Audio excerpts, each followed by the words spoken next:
Okay, good evening, everybody. I'd like to welcome you to this evening's council meeting. I'd like to call the meeting to order, please.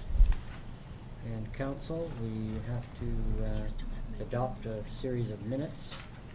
And if there are no changes to any of them, I'd like to have a motion to, yes, Councilor Holmes? On the August 17th Committee of the Whole minutes, perhaps we can clarify this when we get to the permissive tax exemptions later in today's agenda. But my understanding that in the minutes here, it said our instructions to staff was one of the points that the current council would consider permissive tax exemptions for the next 3 years, and then after that, a 4-year cycle. I thought we decided in that meeting that our direction that we'd start with the 4-year cycle right off the bat. I think so. Okay. Do you remember everything? Seal? I think we're correct. You are correct.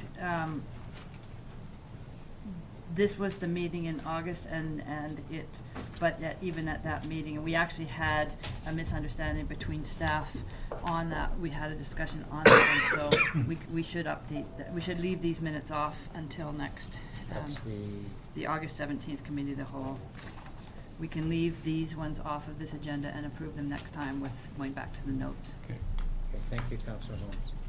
So, any comments for any changes to or errors in the following minutes? Is that? Okay, could I have a motion to adopt the minutes of September 12th, Committee of the Whole, regular council September 12th, and a special meeting of September 12th, please? Councilor Peak? Councilor Boot? All in favor? Thank you. Could you make sure Okay. you use your mic, Mr. Mayor? Oh, I'm sorry. Yep, thank you. Okay, we're moving right into 2.2, public hearing report. And I'd like to call the public hearing to order for zoning by, pardon me? Sorry. We need to just, we need to have a recommendation to approve those Oh, 3 cents. sorry. Moving too quickly for my own good. 2.2, the public hearing report, we need to adopt the recommendation that's in front of us. The following public hearing reports be approved. Councillor I'll Carlson? move the motion as recommended. Thank you. Seconder? Councillor Holmes, thank you. All in favor? Good. Carried. Number 3. And I thought we moved right into this. That we moved right into- No, it's right here. Oh, okay, I'm sorry. Okay, resolution to adopt tonight's agenda, 3.1. Councillor Carlson, thank you. I have some amendments. You have some amendments? Yes. Thank you. Thank you, Mr. Mayor. I have a late item. Actually, it was discussed at this morning's Committee of the Whole meeting. I'd like to put it under unfinished business, item 9.1. It's regarding rural dividend fund. And then I also have one piece of correspondence that was received after the circulation of the agenda for item 11.4. It's to do with the development variance permit for 12404 Lakeshore Drive, and you all have a copy of that in front of you. Okay, thank you. Thank you. Okay, so we'll back up to accept the, adopt the resolution as, the adoption of the agenda as amended. Councillor Carlson, seconder. Councillor Peak, thank you. All in favor? Thank you, carried. So now we move into public and statutory hearings. 4.1, zoning bylaw amendment, water zoning regulations bylaw 2016-028. So I'd like to call the public hearing to order for the bylaw I just read. And I will outline the public hearing process. I'll ask the public services or the development services manager to introduce the proposed bylaw. Thank you, So Mr. Mayor. that's outlined the regulations. This is the bylaw that would add Excuse zoning me. regulations to. Ian, pardon me. The mayor just needs to read a statement about the, thank you. Okay, sorry. Ian.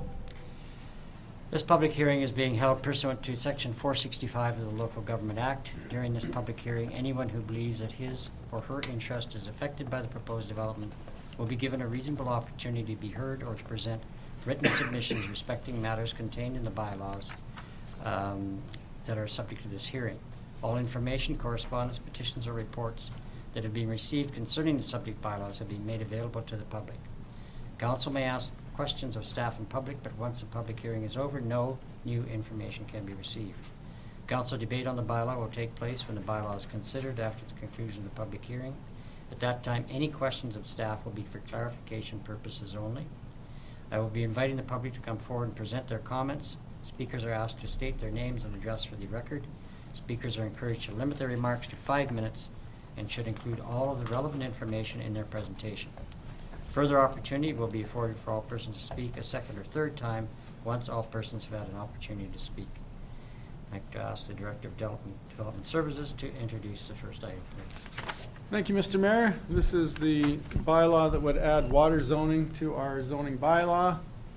And it would go from the foreshore out to the municipal boundary at 182 meters. Essentially, there are 3 water zones proposed. A recreational water use zone 1 from the foreshore out to 100 meters. Recreational water use zone 2 from 100 meters out to the municipal boundary. And an intensive water use zone adjacent to commercial uses and public beaches. In addition to that, there are 5 new definitions. Definition of a buoy, a dock, moorage, watercraft, and wharfage. And as well, we're adding new regulations with respect to buoys that suggest that you can have 1 buoy per 10 meters of waterfront up to a maximum of 3. The dock regulations in the zoning bylaw will remain unchanged. Thank you. Corporate Officer, do we have any additional correspondence? Thank you, Mr. Mayor. I actually do have one piece, again, that I had circulated to council. There was some questions that was submitted by Mr. Ken Heels, and the Director of Development Services has answered his question, and I don't know whether you heard back from him or not, or whether he's here in the audience, but that's all. Thank you. Okay. So, you've heard nothing? Nope, Okay, I've heard thank you. nothing. Okay, so we have an opportunity for those in the attendance to present their views for the first time. Anyone like to come forward? For a second time, this is an opportunity for anybody to present their views on this in this public hearing. For a third time and final time, would anybody like to come forward and present their views on the topic?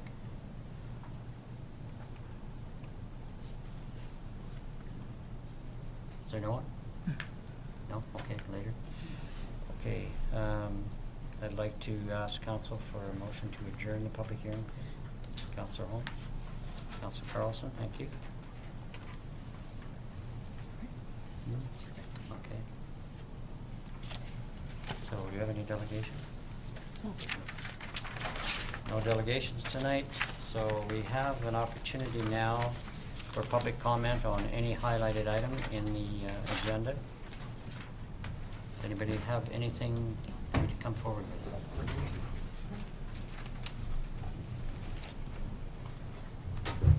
I'll get up quick. My name's Denise McDonald. I've been in Summerland over 30 years, 4612 Simpson Road.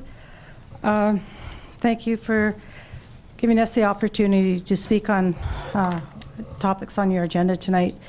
I thought it was only 2 minutes, so I'll be pretty quick. You don't have to take it. You don't have to. It has to do with item 11.1, ALR exclusion application for 14014 Highway 97. I am on the AAC, the Agricultural Advisory Committee. Just for your information, for clarification, we haven't met on this matter. Many of us were in the thick of harvest, and there wasn't enough time to meet. And I think some of us would like to meet and to discuss it. There are some issues that perhaps are not considered in your minutes or in your package. Some of the ramifications of removing the land from the ALR. what the commercial zoning would allow down the road if you were to exclude it, and what the effect on the adjoining agricultural businesses in the area would be. I know there is a pretty dynamic fruit stand right next to it, which is comparable in size to the land wanting exclusion. So I would also like you to consider the changing face of agriculture, which hopefully, if our AAC meets, we can perhaps highlight it. More and more, the younger generation, they can't afford to buy agricultural land at $100,000 an acre. They are leasing land. And just today, we sold some of our non-commercial variety hail apples to a cidery out of Calgary. So, you know, just because it's a small piece of land doesn't mean that it's not viable for some kind of outlet for agriculture, processing plant. So there's many options. It's not black and white, as many of these issues, you know, are not black and white. So I would recommend to council to defer any vote on this application until the AAC has clarified and identified issues in the area. So thank you very much. Thank you. Anybody else? I think I saw somebody there. Somebody else like to get up and speak to a highlighted item? My name's David Gregory, 110 Sumac Ridge, and I would like to speak about the bylaw that was just discussed. In March the 26th, 2007, when I was mayor, and Just excuse me. Mayor Water, sorry? Excuse me, Dr. Greeley. We've already had the public hearing. You cannot get any new information after the public hearing. So, Sorry? you didn't speak during the public hearing. Council cannot receive new information after a public hearing is It's closed. not new information.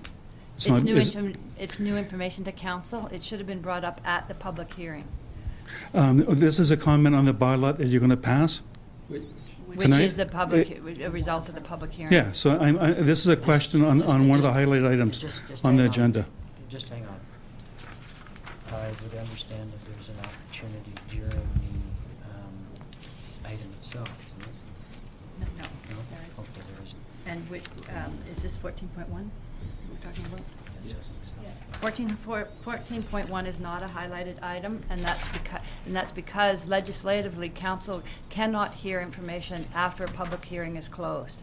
They can ask staff for clarification, but they may not Okay, receive. so this will be discussed prior to the vote then? But council won't take new information. Okay, I provided you with the information prior to the meeting?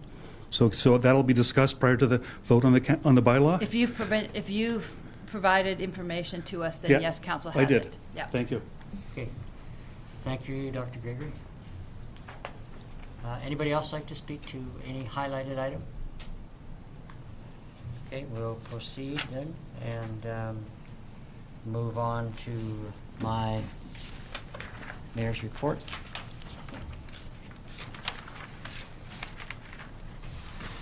Okay, council recently attended the Union of British Columbia Municipalities Convention in Victoria.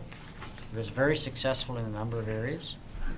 One of the most critical was a meeting with Premier Clark and Minister Fassbender to once again emphasize the importance of infrastructure funding to the community and to inquire about the status of a request for funding of the much-needed grit removal and filtration bed system in our sewage plant at a cost of $3.2 million from the new Canada Building Canada Fund Small Building Canada Fund Small Communities Fund.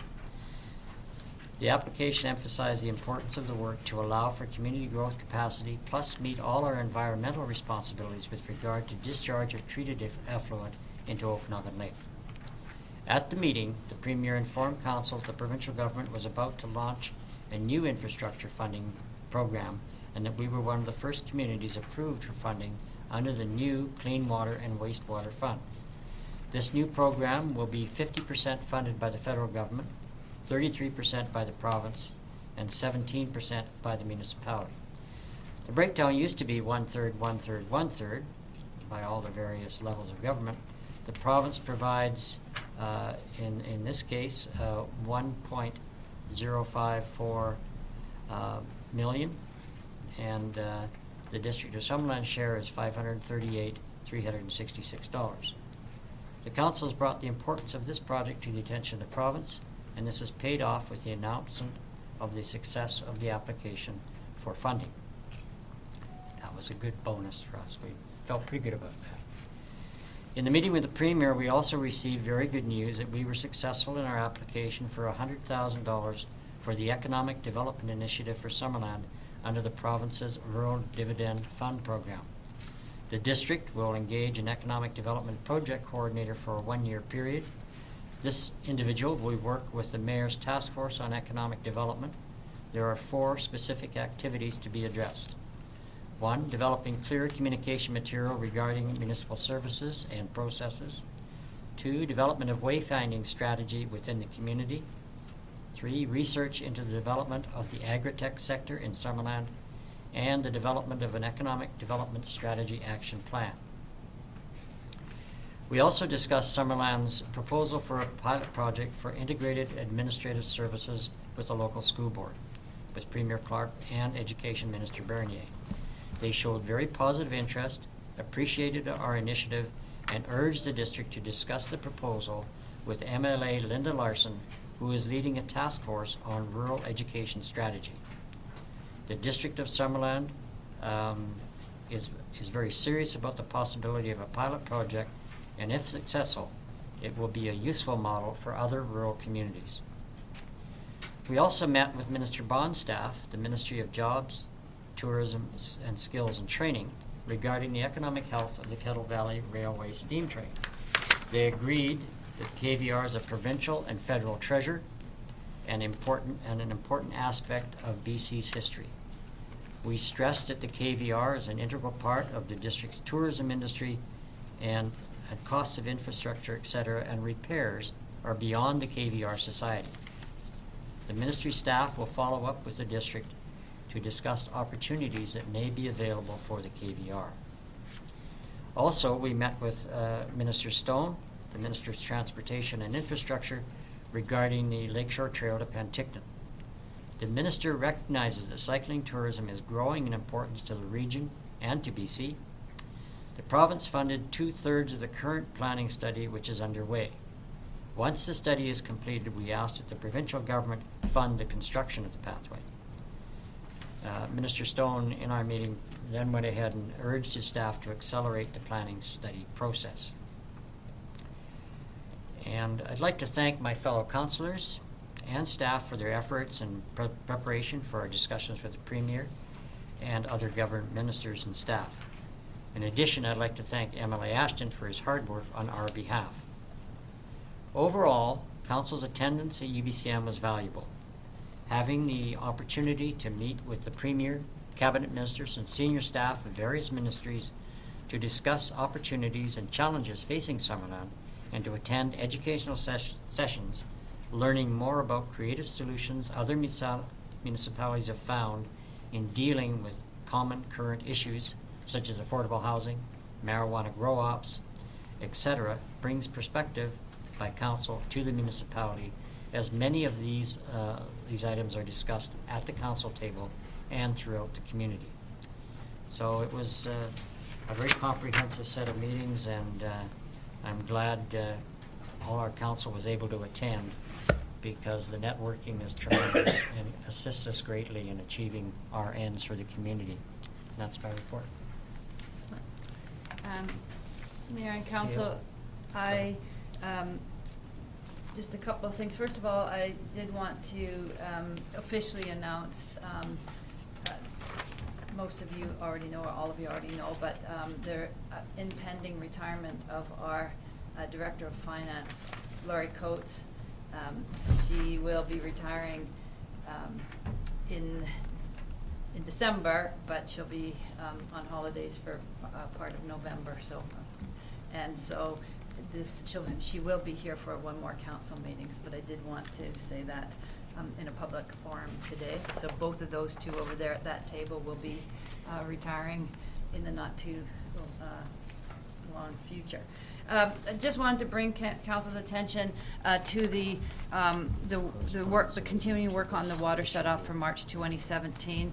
After it was officially announced a couple of council meetings ago, and we've had some further discussion, we did prepare the question and answer document that went out with all the utility bills and as a separate email, and also on our Facebook page. And that's the first attempt at answering some of the questions that are out there. There are two information sessions approaching, the first two of what we hope to be quite a few. One on Tuesday, October 25th, and the repeat of the same one on Thursday, October the 27th. That's at 7 o'clock at the Center Stage Theatre. Those ones are really information, trying to do a few different presentations on what it's going to look like. We'll be following those up with other sessions that may be in different forums with questions and answers. We're encouraging people to give us a call if they do have questions. One thing that we allude to in the document here is that we're continuing work on looking what can be done during the outage, and we do believe that we're going to be able to provide some water from our secondary water systems for intermittent periods of time during the shutdown. The the residents will need to still be prepared for a up to 3 day shut off, because it is dependent on the valve network and how well that works. But further details as we work on the engineering of that will be coming out first of all at the information session, and then as we move on from there as well. We do intend to keep our Facebook and other social media sites up to date with any new information as we come, and we're actually having a dedicated page set for as instant as possible information. I just wanted to say, well, Council and I haven't had a chance to talk about it too much, but UBCM was also very worthwhile for me. Not only did I come with you to the minister meetings, but I had the opportunity to meet with various senior ministry staff that I talked to on the phone over the course of days, but to be able to sit down and just talk about some of our specific issues that we're facing, and have the opportunity for them to all be there is really helpful. And I met with Flynn Rowe Community Development, the Community Development on Arts and Culture Funding, the Rural Dividend Fund, etc. So that was really helpful for me as well. And with all of our success with the grants that we're having right now, we're going to have a very busy 2017, especially in the infrastructure areas. So that's my report for today. There was one thing, CAO, that I forgot to mention for my report, and that was that council had the opportunity to meet with the ALC and spend some time discussing their concerns or questions and issues, and providing an opportunity to learn from the chair of the ALC some of the aspects that may concern Summerland about the Land Commission and the ALR. So I think it was a pretty useful session. Council had asked for that to deepen their understanding of issues that affect Summerland. So we're moving on to item 9, unfinished business. Corporate officer, we have 9.1, as you mentioned. You want me to move it to where it lists Sorry, others? that actually was on the agenda already Yeah, I messed that as up. 12.8, so we can just wait for 12.8. Okay, Yeah. sure. Thanks. Okay, moving to correspondence. There was no other resolutions to be brought forward? No. Okay. Correspondence items, are there any items council would like to bring forward? Councillor Holmes. Yes, just the letter from Ken Orford. Would somebody be able to explain what he's referring to there? Is it what we discussed previously about stabling the horses? That's right. I'm just looking. Do we have a page on that letter? Just, I want to make sure. It's just like a one. It's a. No, but the it's a- agenda page, does it show up on yours? Oh, 10.1.5. Page number, page 34. Yes, this is in regards to the issue that we had talked about before, and so it was just, unfortunate, it was bad timing, and we intended to have a note on here, and I'm sorry that it's not there. You can see my note. Oh, What, to actually state that we had talked to Mr. Orford about it, and he understood the situation, and that has actually been out for expressions of interest, and it is closed now, so. Do we know, we offered that they could use it in September. Do you know if they took advantage of that? I don't, and Jeremy's not here right now. I don't believe they did No. because, yeah, it didn't quite work for what their purposes were. But we have had extensive conversations with them subsequent to the misunderstanding, and they understood the process after that. Okay, Councillor Peak? Yes, if I might draw to council's attention the letter on page 51 of the agenda regarding the wastewater treatment plant grit removal and effluent filter upgrades. As the mayor has mentioned, that's considerable funding coming to our municipality. And I wanted to thank the federal government for changing the formula whereby they are actually providing 50% of that funding. I think that's a wonderful opportunity for municipalities, and I'm very pleased that we were able to participate with that. Thank you. Councillor Boot?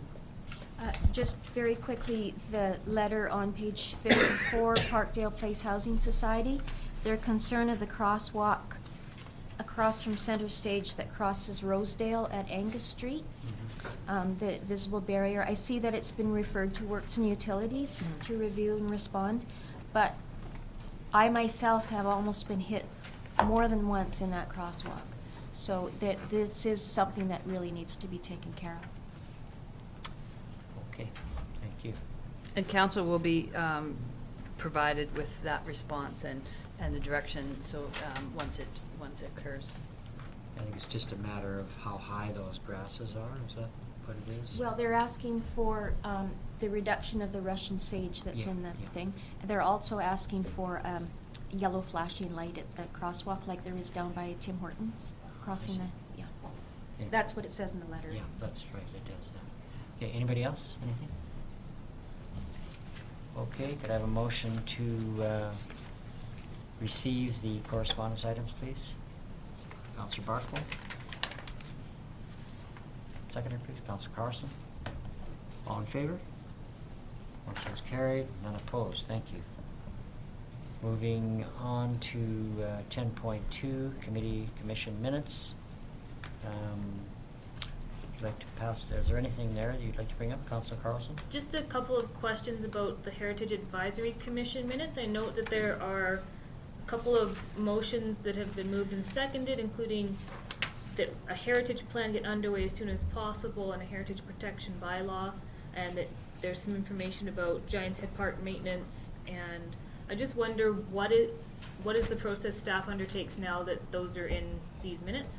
The process that is supposed to be undertaken, and we're working on making sure it comes in a timely manner, is once a commission or a committee does a recommendation, then those recommendations get brought forward with the staff report at the soonest staff council meeting possible after that. So they get taken out of the minutes, and they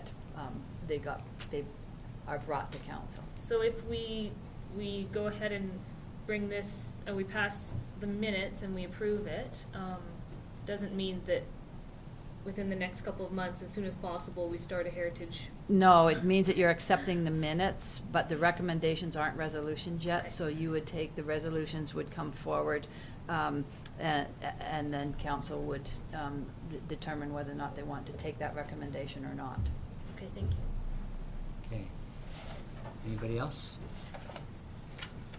Okay, could I have a resolution regarding the commission minutes, please? Councillor Peak, thank you. Seconder? Councillor Holmes? All in favor? Motion's carried and opposed, thank you very much. 11.1, ALR exclusion application for 1401 14 Highway 97, CO. We'll move that to Mr. McIntosh. Thank you, Mayor, Mr. Mayor. Sorry, just to before you start, Council Carlson was wondering if it should be deferred because of the comments, but you can defer it, but the reason that staff brings it forward is that there's also an obligation for an applicant for it to be brought forward. So I think that once the presentation's made, then council can certainly have deferring it as an option as well. Need to defer the actual resolution. To defer a decision until Yes. a later date, if that's what action you want to take. Okay, go ahead, Mr. Blount. Thank you, Mr. Mayor. As mentioned, this is a application to exclude the property at 10414 Highway 97 from the Agricultural Land Reserve. Property is located on Highway 97, close to the underpass, and is the former property where the Kettle Valley dried fruits was located.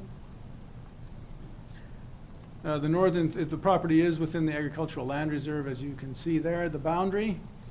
It is outside the current district's urban growth area. It is designated on the official community plan as Ag Industrial, and it is zoned Agricultural Industrial M3 as well. The application has been made to the Agricultural Land Commission and has been referred to the district for comment as per regular process. And a little bit of background here. In 1996, this property received a special use permit from the ALC to allow for the fruit drying plant. And it limited activity to fruit drying only. And then in 2007, a non-farm use application to expand the Kettle Valley dried fruits operation to consolidate their two businesses, one at the waterfront in the old cannery building and at this site. And that was approved by the Agricultural Land Commission, however, was not acted upon, and the business subsequently relocated. And then since then, the property has been used by Mazza Innovations for agricultural research, and that business is also relocated. So this particular property now is vacant, and the owners have made the application to remove it from the land reserve. There are a couple of policy pieces around this. The agricultural plan suggests that ALR stability is paramount and that the district should be cognizant of removals of property from the ALR, and that staff should monitor the number of ALR exclusions in and around Summerland. The OCP has a number of policy statements around this. The growth management strategy suggests that commercial development along Highway 97 should be limited, with the exception of the section between Prairie Valley Road and Rosedale. And you can see on the slide the intersection of Rosedale and Prairie Valley. So the OCP is suggesting in the growth management section that along this stretch, commercial property would fall in line with the OCP. And currently there are 5 properties subject to that policy. And 3 of them are currently designated commercial that are not in the ALR. 2 of them are designated as agriculture, and the third, the subject property, is designated as ag industrial. And it is noted that there is one property to the south of the Prairie Valley intersection that is currently designated for commercial use, but is outside the policy in the LCP. So this particular application is specific to excluding the subject property in gray there from the ALR. However, there are a number of issues that should be, council should be cognizant of when considering this application. Servicing related, there is no sewer service on the northeast side of the highway, and the water connection to that property is very small. So any significant commercial development on the northeast side of the highway would likely require an upgrade in water and or sewer extension. And if the property was removed from the agricultural land reserve, there would likely be future consideration for OCP amendment for a different land use, probably a zoning amendment. And the OCP also has language around the urban growth boundary suggesting that any commercial, any expanded commercial use should be done within the urban growth boundary. So again, if this property comes out, it would be reasonable to expand the urban growth boundary and then entertain subsequent OCP and zoning amendments. As mentioned at the outset of the meeting, This application has not been circulated to the Agricultural Advisory Committee as yet. The application was received on August the 5th, and we made 2 attempts to reach quorum for meetings of the AAC, which we were unable to do because these are farmers that are busy. We did attempt an email comment session as well, and we didn't get any responses to that. So we felt obligated to bring it forward to council and have them consider the application. Okay, I guess we can entertain questions of the planner, but then it's up to council to decide whether they would like to continue or refer this subject matter to the AC. Is that correct? That's correct. So council, if you've got questions of the planner, you can go ahead regarding this proposal. Is there anyone in the gallery that is allowed to speak? I'm not sure. They've had their opportunity, I think. Pardon me? Is the applicant here? Is the applicant here? Would like to speak to this? I don't believe they are.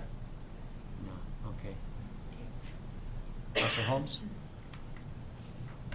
I have lots of questions, but I also think it should be referred to the Agricultural Committee. That's why we have the Agricultural Committee. So I'd rather it go to the Agricultural Committee and then come back to us. Okay. Somebody can make a motion of that. Yep. Regarding. Just need a motion to that effect, Councilor Holmes, so. Okay. I move that move to defer decision and refer the application to the Agricultural Advisory Committee. Yeah, thinking, just suggested here that we should maybe have a time limit on this. When's the potential for a meeting of the AC? Do you know? Apple harvest is over, so Yeah, soon. I would think fairly soon, and everybody's pretty much through the workload. Yeah, sure, they're generally on Fridays. We've tried a couple of Fridays that haven't worked, but we can certainly set up another date and see what we can do. Yeah, that was the heaviest time of the year, I think, for everybody, so I would suggest, Get a seconder first. yeah. Have a seconder for that motion, please? Thank you, Councilor Carlson. Okay, do we need a time frame on that? Perhaps, 2 weeks? Is that enough? I would suggest that might be tight, but we can give it a try. I think it would just be encouraged, that council should be encouraging the committees. I understand that it has been the season, but other committees have other businesses too, and there just has to be an awareness that there has to be that balance between addressing the business as it comes and the timing. So as long as it's within the next, reasonable amount of Yeah, time. Councilor Carlson. I understand that completely. I think that any application to remove ALR land does need to go to the committee, and we should allow them time to do the due diligence, because we don't want to be seen as neglecting that part of the public process. Councilor Pete? I may very well agree to pass this motion, but I have concerns. When you have people that are interested in having a business and starting a business, there are time constraints, and I don't know what may or may not be contentious for the particular applicant, but I have some concerns around that. So That's fine. definitely the encouragement to have it in a very timely manner. And I do agree with the statements that those that are committee members, there should be opportunity to make those things happen, even when there are busy times. Yeah, well, I would actually take issue with that a little bit, and with the CAO on that particular topic and timing, because we are heavily dependent on agriculture in this community. It is critical to our economy, and I think anybody who's involved at all fully understands that the period that we've just been talking about is a very serious, heavy workload time, and we will have to work around the Agricultural Advisory Committee's workload, and that's the way I feel very strongly about that. That's very good. We may agree to disagree on that. but- That's fine, that's good. So, Councillor Boot, Councillor Barkwell. I'm not sure that our Director of Development Services can say anything to this. Seeing as how there was a special use permit application that was granted for Kettle Valley dried fruits, and it still remained in the agricultural land reserve, is there a possibility that whatever is going in there could also get that special permit if it's related to agriculture? Yes, Mr. Mayor, that's quite possible, and this would be is about the third time that people have come in with different ideas that would all have to go to the ALC for an agricultural special use permit. In discussions with the actual Land Commission staff on this particular property, rather than bring special use permits every time a tenant changes, they suggested in this particular case that an exclusion application may be a smarter application to make. Thank you. Councillor Barco. As the alternate rep on the AAC, I'm part of the email chain for setting up the meetings, and I would say that definitely everybody's tried their hardest to try and get together. It just wasn't possible. So, 2 weeks is a bit tight. Okay.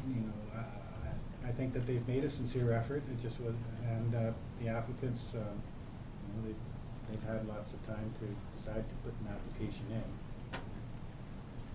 Okay. So, Well, maybe a month at the most, but we're expecting it to be Yeah. soon. okay. Perhaps we can adjust that to a month. I don't think that was in the resolution, but it could be. Is it necessary? No. Okay. I think, yeah, it's easily could be too tight, so within a month, Mr. Planner, would, We'll do our best. okay, thank you. So the motion to defer to the, or refer back to the AAC is there? All in favor? Thank you. Motion carries. Thank you very much. Unopposed. Moving on to 11.2, development permit application for 26405 Giant Valley Road.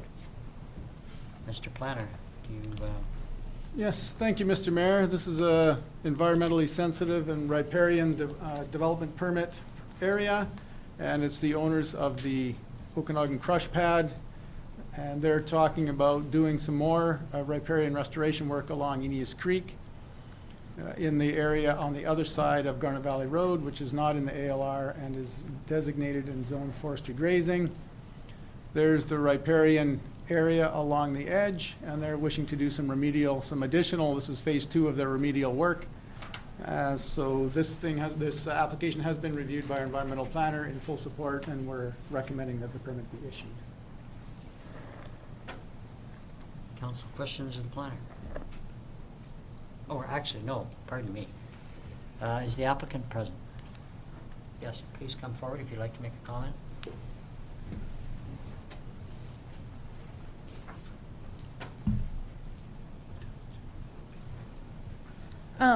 Could you give us your name and address, please? This is Leah McKinnon, and I'm part of the Okanagan Smokemean Stewardship Society. We are working together with the owners to try and do the restoration planting on this project. Do you want an office address or? No. Okay. So this is our second development permit application for the site, and the first phase of planting went really, really well. The plants are really healthy and are growing very well, so we think it's a really great project, and we're really hoping that we can get another development permit through and we can continue on with our work on the property. Thank you. Oh, yeah, you can stay up for, does council has a few questions? Councilor Barkle?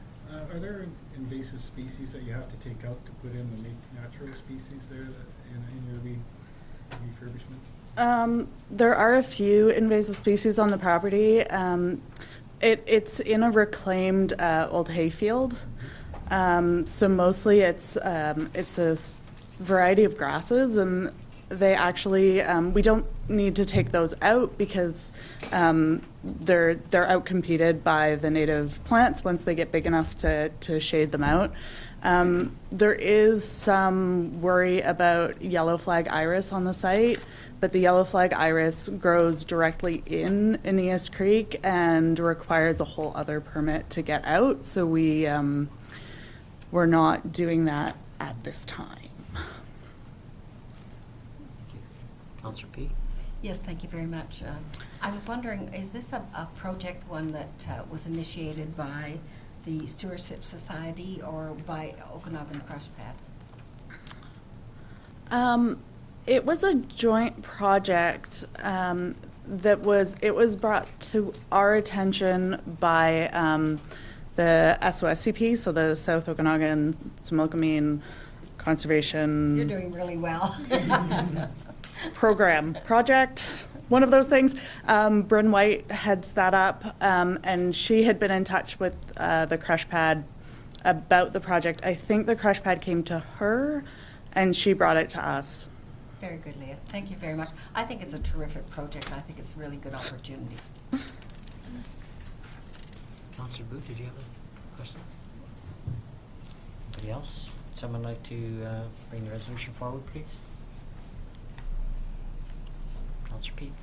The development permit application proposed by the Okanagan-Similkameen Stewardship Society along Aeneas Creek on DL 3195, located at 26405 Garnet Valley Road, to authorize a riparian restoration project be approved. Seconder, Councillor Carlson, thank you. Any further discussion? Very nice, sounds good. All in favor? Motion's carried, none opposed. 11.3, Mr. Planner. Thank you, Mr. Mayor. The next application is a development variance permit for a property at 8011 Simpson Road. The property in this particular case is located within the agricultural land reserve. It's zoned for agricultural use. There's an existing building on the property that was a shop, constructed at the correct setback for a shop, actually greater setback than what was required. And the applicants wish to convert that to a cidery. And in our bylaw, a cidery requires a 30-meter setback, which does not comply with the setback that's there now, which is 18 meters. So a development variance permit is required to change the use of that building from a shop to a cidery. And there has been no comments received from staff regarding this particular one. It complies with all the other zoning requirements, and staff are recommending the application be approved. Thank you. Is the applicant here, please? Would you like to come forward? Sure.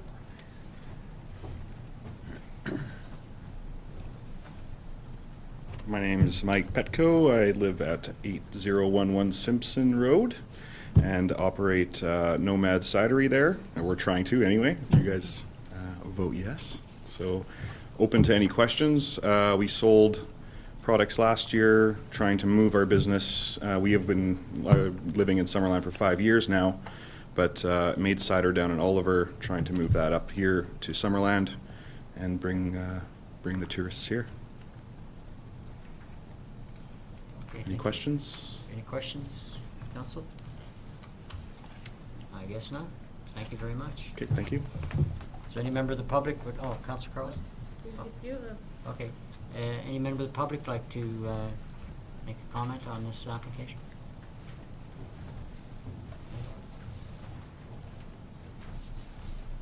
Hi neighbor, I'm on Simpson too.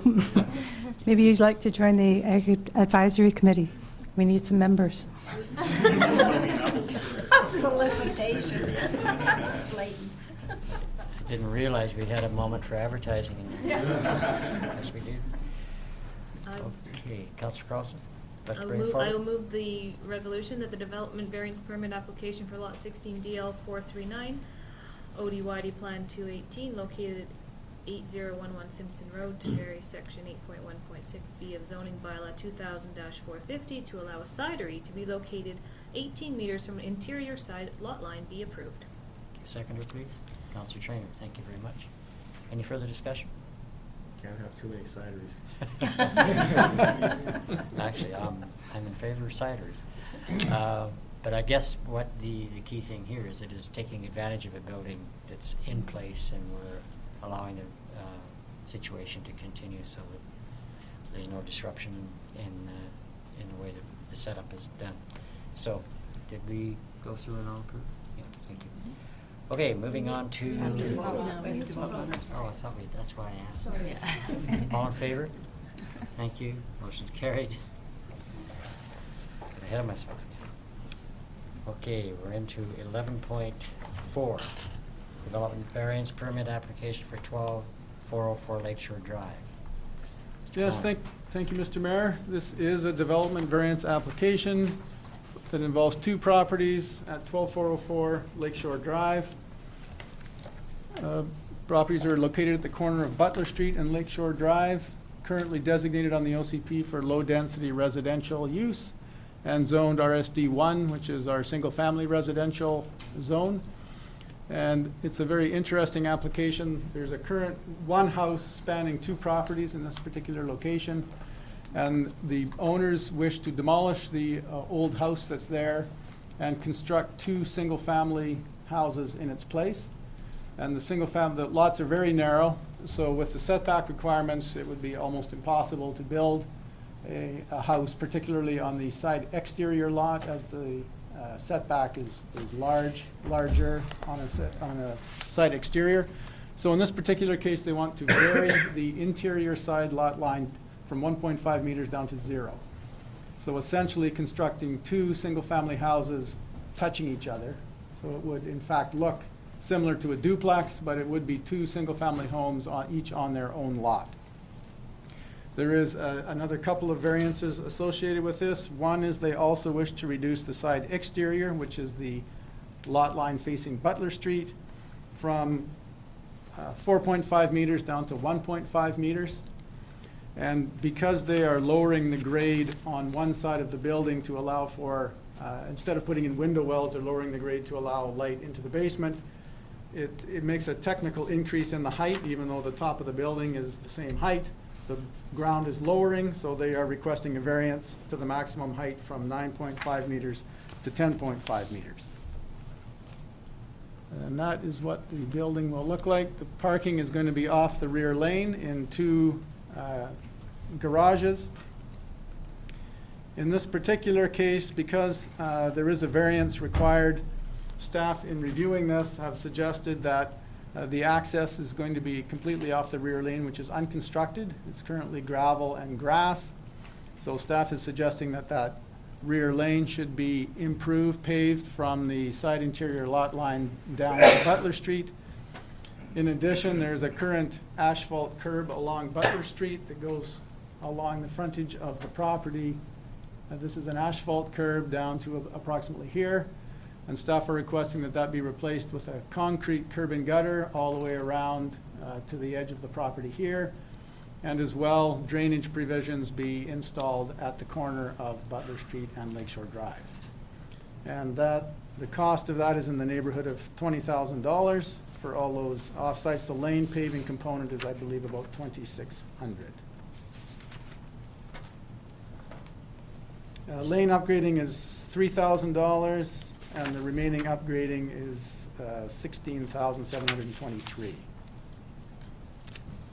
So staff are in support of the variance application, subject to the improvements as noted in the recommendation. Okay, thank you. Is the applicant present? Would you like to come forward, sir?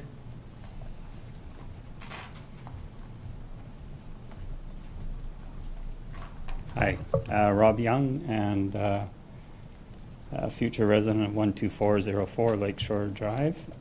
Just thank you for allowing our application.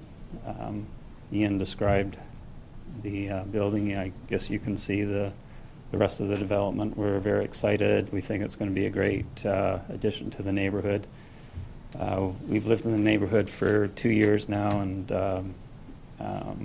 just finding it one of the most welcoming places we've ever lived before, and just very excited about building this. Our only concern is the ensuing the cost of the curb, the drainage, that whole area. It does have that asphalt curb at this time, but none of the other along Lakeshore there is no concrete curbing or anything, and it's been quite sustainable the way it is for many, many years. That's our only concern with the application. Thank you. Any questions? Council have any question? The applicant, Councillor Peak? Yes, if I might, this area doesn't have curb and gutter cutting. I understand sometimes where we're looking at applications, we look at opportunities. I'm wondering if we can preclude the request for the curb and just look for a drain to be improved. Is there a hookup there, an opportunity for a hookup into the system? Maybe the Director of Works and Services can answer that one? Yeah, there is currently storm sewer at the intersection of Butler and Lake Shore. The curb that's requested is a component of the drainage system to ensure that that water does get to the dry well or the catch basin. We did consider asphalt curb as an alternative. Just the only note that the longevity of concrete curb versus asphalt is that there may be some ongoing maintenance with an asphalt curb, but that could be an option. Subsequent question, is there a drain there at this point, Mr. Johnson? Our as-built records show a catch basin lead coming from the manhole at the intersection, but that has not been verified in the field to date. But there is a storm manhole right at the intersection. Thank you. Councillor Holmes. It was noted in the report there that when similar developments on Beaver Street not so long ago were put in, there wasn't the same sort of requirement for curb and gutter. So I guess my question is, how do we, when these sort of small developments come up, how do we ensure that it's a level playing field for everybody? How do that it's that what we're doing for one is fair to another? Mr. Mayor, just a clarification on that. The development that Councillor Holmes is speaking about, I believe, are these 4 small homes on Beaver Street that were constructed in 2005. And in that particular case, we also asked for lane paving. And you can see if you look closely at the photograph, there's new asphalt along the backs and down the side where the properties access the rear lane. In that particular case, the lane paving came in at $20,000, and the district agreed to, or the council of the day agreed to cost share that. So it was $10,000 for the developer and $10,000 for the district. And we did not ask for curb and gutter or any street improvements in that particular application. In this particular application, it was felt that the curb and gutter was a reasonable request to improve drainage in the area as well as the lane paving. Councillor Bartley. I think one factor to consider is that this is a much more of a high-traffic area, high visibility area. So I would lean towards the full curb, cement curb and gutter that is being recommended. Okay, thank you. I have a question of the planner. Currently, there's only curb and gutter from the corner of the on Lakeshore up from the hotel. Is that correct? Up to the corner? In this particular area, there's curb and gutter on where the sidewalk is on the north side of Lakeshore, and it goes across the park and down the front and terminates somewhere in this location. On the north and east side, there is no concrete curb and gutter anywhere in the residential side to this point, although there are some asphalt curbs in places. If you get down by I guess my reference was to the hotel area as well. That's full curb and gutter. This is curb and gutter both sides and decorative sidewalk that was put in by the hotel at the time. Okay, and there's only curb and sidewalk going down the north and east side of Lakeshore? That is correct. Down to about this point, and then it stops. So there's no grating for storm sewer? I believe there would be storm sewer and catch basins adjacent to the curbing where there is sidewalk and curb. Generally, it's a high point in the center of the street, and the drainage drains to either side, and you have to have catch basins on both sides. Right. So there would be catch basins, I believe, on the north and east side where the curb and gutter currently is. Doubtful there's anything on the other side. Okay, and there's really no access to storm sewer anywhere else in that residential area, is that correct? There is a storm pipe currently in Butler Street, but there's no curb, well, there's asphalt curb, but it doesn't appear that there's any catch basins to pick it up. Okay, thank you. Any further questions of the applicant? I guess my concern is, it seems funny just to make a Taj Mahal on that one little corner, when the whole rest of that area, there is no concrete curves. It seems funny. And the other comment, we were willing to pay for the paving of the lane, but our neighbor it's a relatively new development also, and there's gravel in front of his garages. There was no requirement to pave.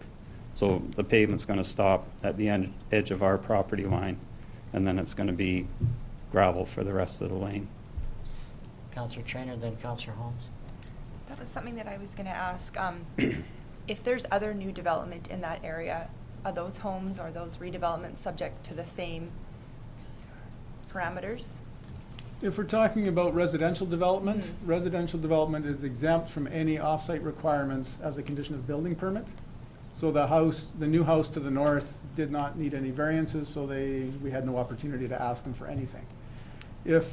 And that's the same reason the 4 houses on Beaver Street got variances, so in that particular case, as a condition of the variance, the lane paving was requested and cost shared. If this development was building in accordance with the zoning bylaw, we would have no opportunity to ask for any improvements. It's because there's a variance that allows council to consider conditions. Okay, interesting. So the only time then is when there's a variance that we get to possibly ask for upgrades? Is that? For single-family development, that's correct. Okay, so the home next to it then to the north, like you said, they didn't have to do anything because they didn't require a variance? That's correct.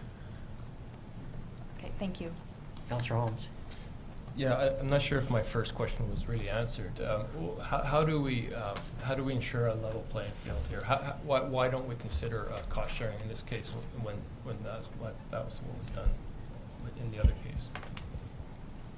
I think staff do their best to try and weigh a level playing field and what is deficient. Some places there are no deficiencies, so we don't ask for as much or anything. In other places it's very deficient, so we ask for more. We try and be reasonable with respect to the amount of money that is at play given the size of the development. We did have numerous discussions amongst ourselves over the level of off-site servicing being asked in this particular case. So we have given council some options, but the thought in this particular case is this development did warrant the curb, gutter, and drainage as well as the lane paving. It is recognized that that's a bit more than what was asked for in the one to the south where there were 4 houses with variances, and in that particular case it was cost sharing with the lane only. Okay, any more questions of the applicant? Councillor Trainer. I just need some more clarification. So this particular property, they're being asked to do these upgrades, and then the property to the north didn't have to because they didn't require a variance. But what happens if the property further north, they did require a variance in the future?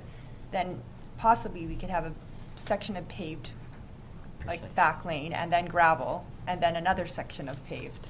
That's entirely possible, and in cases like that, then we would be looking at whether the district should go in and complete the work and fix the lane in its entirety.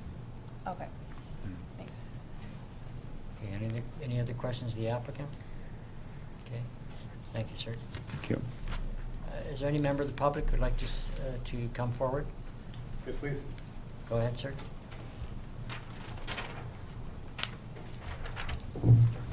Please bear with me, I'm reading off a phone here tonight. Your name and address, please, sir. I'm Ryan O'Daly. I live at 5310 Butler Street. Yep. This place here, this property here. Good evening, Mayor Waterman, council members. Thanks for the invitation, the opportunity to participate in these proceedings this evening. I just have a few notes written down. I won't take longer than 5 minutes. I'm here to formally petition the development variance permit application of 12404 Lakeshore Drive. But before I'd like to start, to take a minute to introduce myself. My name is Ryan O'Daly, as I discussed. My family originally moved to Summerland in 1980 to Victoria Drive South. My family moved to Lower Town in 1983 to 12602 Lakeshore Drive across from Kinsman Park. If I could bother you, Ian, just to come out a bit. This is where I grew up here, in these 3 properties here. There's a house here. This is where my mom currently resides.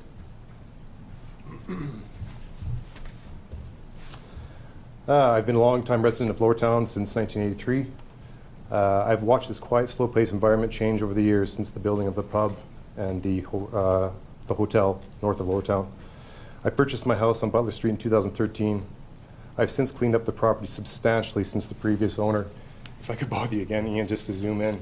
It's a good visual here that you got an older picture.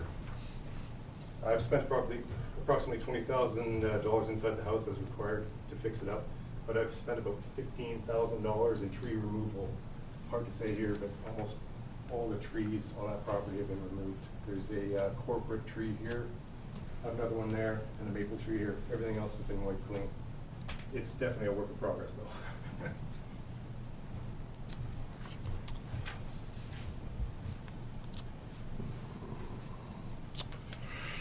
I walk the Centennial Trail every day with my dog and or the neighbor's dogs. I clean up garbage every day on the trail.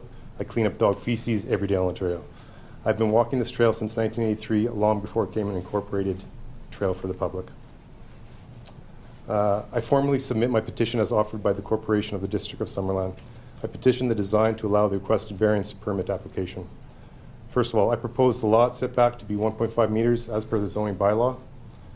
Number two, I propose the exterior yard setback to be 4.5 meters as per the zoning bylaw. Number three, I propose the maximum height to be 9.5 meters as per the zoning bylaw.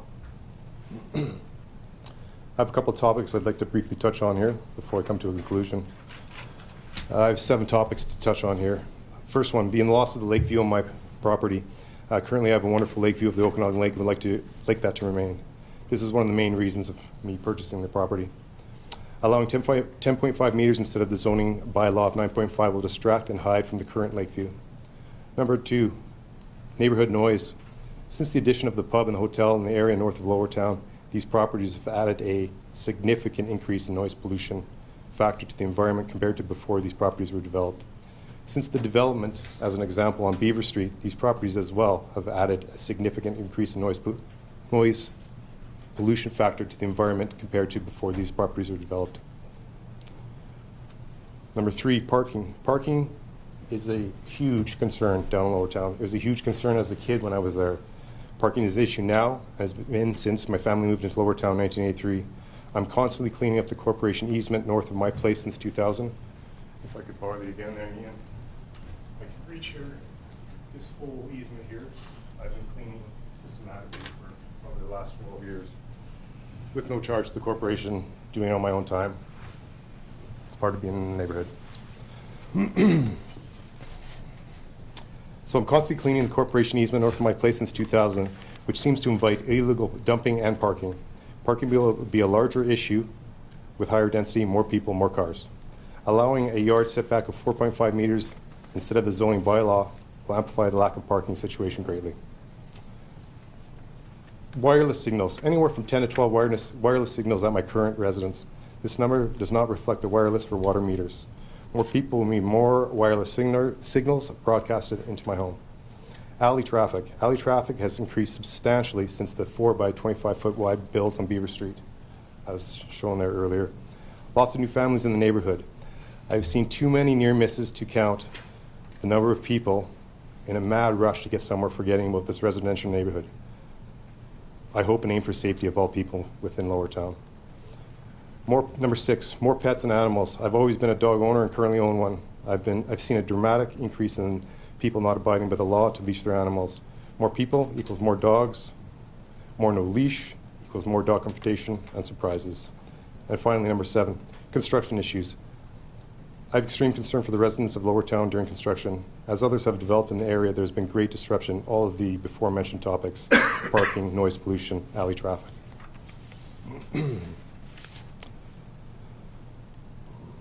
So, pardon me for whining or bitching. I do have a couple of resolutions, obviously. There are only 2 resolutions as I see it. Renovate the existing house on the current footprint to current building and zoning bylaw standards. Number 2, design the proposed houses within the current zoning bylaws similar to the 4 properties on Beaver Street. My concerns and fears with the development variance permit requested is, number 1, by reducing the interior setback from 1.5 to 0, this will set a precedent for more variances in the future as development continues in the neighborhood. Number 2, by reducing the exterior side setback from 4.5 meters to 1.5 meters, this will set a precedent for more variances in the future as development continues in the neighborhood. Number 3, by increasing the maximum height from 9.5 meters to 10.5 meters to allow for rooftop access, will set a precedent for more variances in the future as development continues in the neighborhood. I wish to thank council for their time tonight. Thank you very much. Pardon me, any questions? Any questions? I guess not. Thank you. Thank you. I guess I have one of the planner. When it comes to the height, and there was a regrade and establishment of the height from the new grade, That is correct. so just trying to envisage the overall height, what it would have been without the regrade. I thought you had to go with the original grade to establish height numbers. We have 3 different definitions of grade in the zoning bylaw for different circumstances. Building height is determined from the finished grade at the edge of the building. And so in this case, the grade is, it'll be 9.5 meters from the curb height, but it will be 10.5 meters from the grade at the side of the building because they're lowering it 1 meter to allow sunlight into the basement. So the Okay. height of the building above ground, really, if you like, won't change. Yeah, But the that grade is was- being lowered. That was my point. Yes. In other words, from the street level, so to speak, nothing changes. Well, it'll be taller than it is now, but it's within the bylaw Exactly. limitations, yes. Yeah, okay, that was my point, that when I read the information, I felt that nothing's changing here with respect to the original reference point. That's correct. Yeah, okay, thank you. So there's no more, there's not really, in essence, in terms of view lines or sight lines, it's within the regulations. That's correct. Right, thank you. Councillor Peak. Yes, to Mr. McIntosh, there's no precedent set with variances because variances are applicable to particular properties. Is that correct? That's correct. Okay, and one of the things that we have heard from our residents is that they're interested in seeing infilling happening as an opportunity for more housing within the area. So the innovative ideas that are brought to us, which we've seen in several forms, even in the short time I've been on council, does give that opportunity. And I see that happening on this property. I do understand some of Mr. Daly's concerns in terms of how he looks after the areas around his property and the care he's given to the trails and that within the area live, because I think it's those are cogent. We're all good neighbors and those are things that we do. I appreciate the fact that he's improved his property, and it's always nice to hear about the work that people are doing on their property. So the paving of the back alley area becomes an improvement to the homeowner and to those that will come to live in the other half of the house. Would that be correct in statement? That's correct. I'm wondering if there's an opportunity. I do have concerns about our general request in terms of this property. I'm wondering if I could make an amendment to the motion and ask for only drainage rather than curb and gutter. And if I have any support. There's 5 actual options, or There's no motion on the table at this No point in motion. time, so then Okay, your so I motion would could be have to whatever you wait. brought Yeah. forward. Okay, I just, Whatever you uh, bring forward. Okay. I think there's one thing alluded to by, I think it was the applicant, that, if in looking at the laneway paving, the fact that it covers his property or behind his properties, and then there's gravel adjacent. And at some point in time, as the planner pointed out, that perhaps if there's enough patchwork, at some point the municipality decides to complete the patchwork and complete the laneway. So is it sort of standard policy to see how much patches can be done before we decide to minimize our cost in putting in the laneway? I would say there's consideration. Generally, if you're Sorry. mid-block, we would not be looking for a lane upgrade, but if you're adjacent to a street that is paved, such as this, we would probably consider lane paving as reasonable.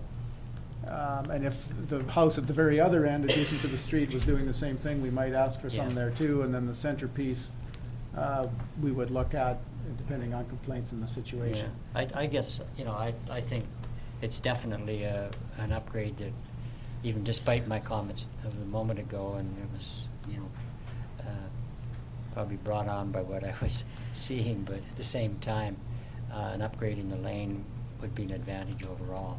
But that is one of the options we have in front of us. Councillor Holmes? Just for clarification, the 1.5 meter setback request, that's from 1.5 from both Lakeshore and Butler? No, the side exterior is just Butler, so it's essentially where the house is located now. So what, There should be a zoning bylaw requires a 4.5 meter setback off of Butler Street, which would be in here someplace. So they wanted that to go down to 1.5, which is essentially where the house is now. The front setback would remain at 6 meters in this location. That would not change. The rear wouldn't change, and the other side wouldn't change. right, thanks. Councillor Boot? I have two questions. If I'm reading the drawings correctly, the proposal is to put a garage in the back, That's correct. and there's no setback for that? There is a setback required. Setback variance for that? There would be, well, the setback variance on the interior line, this one here, the 0 would apply to both. So if we say this setback goes down to 0, it would be 0 for the house and also 0 for the garage. There is no setback variance on this side. The going down from 3.5 meters to 1.5 meters in this spot would apply to both the house and the garage, and it satisfies the rear setback requirement. Okay, that's one question. May I have another one? The request for the concrete curb and the drainage, is there a problem there now with drainage, or has there been a problem? The Public Works Director can probably answer that, but I believe the water is collected by the asphalt curb but pools at the intersection and then just drains away naturally. That's correct. So not considered a problem or considered an issue? Well, I guess it is, because it does pool at that location, and I believe spills over Lakeshore Drive at times. That would be the need to put in some sort of catch basin, either tie it to the storm system or catch basin and dry well to collect that drainage. So the asphalt that's there now is sufficient to catch that water, at least into an area, or not? Well, it makes its way to that corner of the intersection, but when you install a catch basin, typically you would have curb that would go with it to direct and channel that water into the catch basin. Oh, I see. May I make a note too? Yeah, go ahead. I think it's worth noting that drainage is an issue that is often overlooked in doing these type of variances or developments. And when it's possible to make sure, you save a lot of headache later on as time goes on. It is not an unusual request to have done. Especially if it protects the infrastructure of Lakeshore. Absolutely. Yeah. Yeah.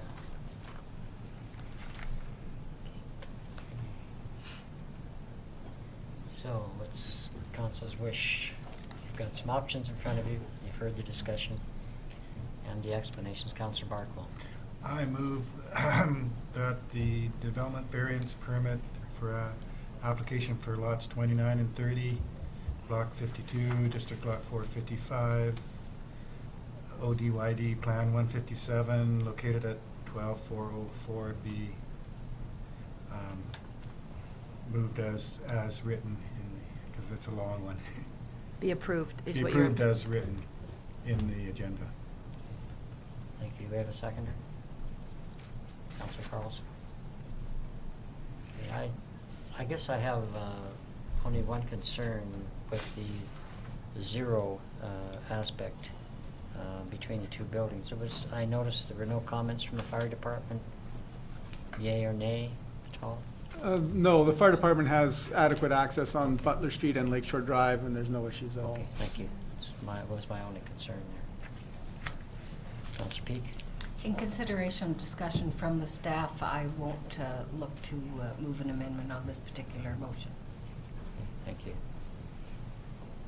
Councillor Paul.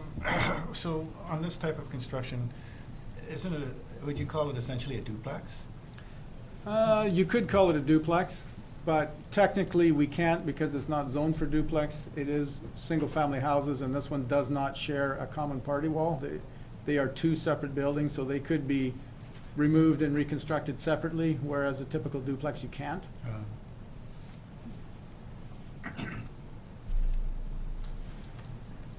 Councillor Carlson. Can I Councillor step up Peel. for 1 sec? No, I'm sorry, you Okay, can't at this pardon point. me. Councillor Carlson. I have one more question regarding parking. Is it because of bylaw that 3 spots are required per house? It seems a little bit excessive, and I wonder if 2 wouldn't be enough. That's a good point, Your Worship, and actually 2 are only required for the dwelling units. The proposal at the moment is to have a secondary suite in the basement of both, which would require the 3rd parking stall. So in this particular case, the plan is going to be amended such that this will probably be, they either won't put a suite in the other dwelling, or this will shrink down to a single-car garage and there'll be 2 stacked stalls in this location.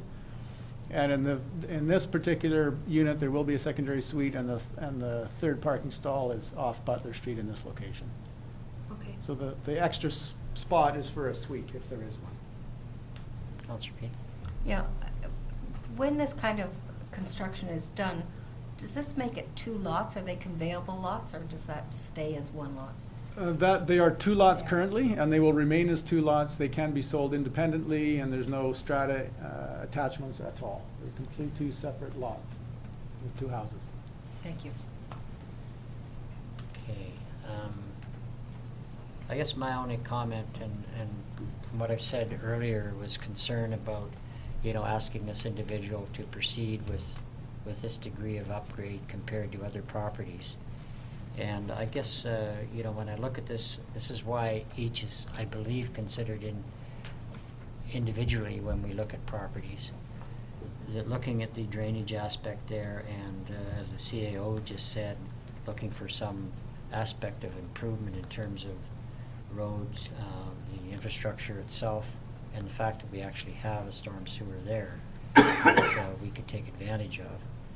It would seem to me that this may be an upgrade that it's unfortunate that it's costly, but at the same time it's an upgrade that will enhance the situation. So, and hearing from Public Works and the planner, I tend to agree with them. Anybody else? That would be in line with the resolution, as I believe. Councillor Holmes. Yeah, I given the number of variances, I agree, and hearing from the staff, I agree with those upgrades are warranted. I just want to say to the neighbor's concerns, I sympathize with his concerns. I think though we need to recognize that we have some pretty serious changing demographics in this country, and especially in this community. And the demand, we're going to get more and more requests for this kind of housing. This is the demand. This is the market demand as the boomers retire. This is what people want. This is the sort of housing that's really lacking in Summerland right now. So I don't think we should be, making it difficult for people to fill this demand.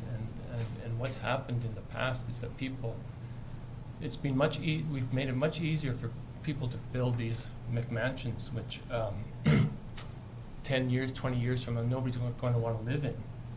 And there's not going to be enough of those for people to live in. So I think we need to start making it easier for people to build this kind of housing. So that's, I'll support the motion. Good point. Thank you. Any other comment? All in favor? Thank you. Motion carries. None opposed? Any opposed? No. Thank you. Okay, with that, we're moving to 11.5. Naming of the public trail north of Landry Crescent. Who's taking that? Mr. McIntosh. CEO. Mr. McIntosh. Thank you, Mr. Mayor. This was one of the items that came out of the latest Heritage Advisory Committee meeting. And there is a trail you can see on the screen there, about 1 kilometer long, north of Landry Crescent on the south shore of Okanagan Lake in this area, just west of the campground. It was constructed in there as a condition of the rezoning of this parcel to medium-density residential a few years ago. The green line to the south is the riparian setback of 15 meters, and the other green line in there is a public 6 meter or 6 foot wide public right-of-way for access. And it starts over on off Landry Crescent through a connection there, and then winds its way all the way through to another connection out to Landry on the other end. So the suggestion has been from the Heritage Advisory Committee has been to name the trail Gartrell Trail. There's a list of items in the report as to what names were considered, and staff contacted the Gartrell family to make sure that they were in support of having that trail named Gartrell Trail, and they suggested that they would prefer the name James Gartrell as he lived on the property many years ago, and so that's my report. Thank you. Questions of Mr. McIntosh? Councillor Holmes. I had the pleasure of sitting in the Heritage Advisory Commission meeting where they discussed this topic, and it was a really well thought out discussion and really well researched, and so I appreciate that. I guess my question to the planner is, was it referred back to the Heritage Advisory Commission of all with the suggestion of the James Gartrell after hearing back from the family? It has not. Councillor Peak. That was exactly my question. I rather like James Gartrell. Councillor Carlson. I feel like I read somewhere that we didn't want to name things the same as things that had already been named. Did I read that somewhere? For example, naming a trail the same as a road? I don't recall that, Mr. Mayor, but that does make some sense. I swear I read this. Is it in our policy? I will check.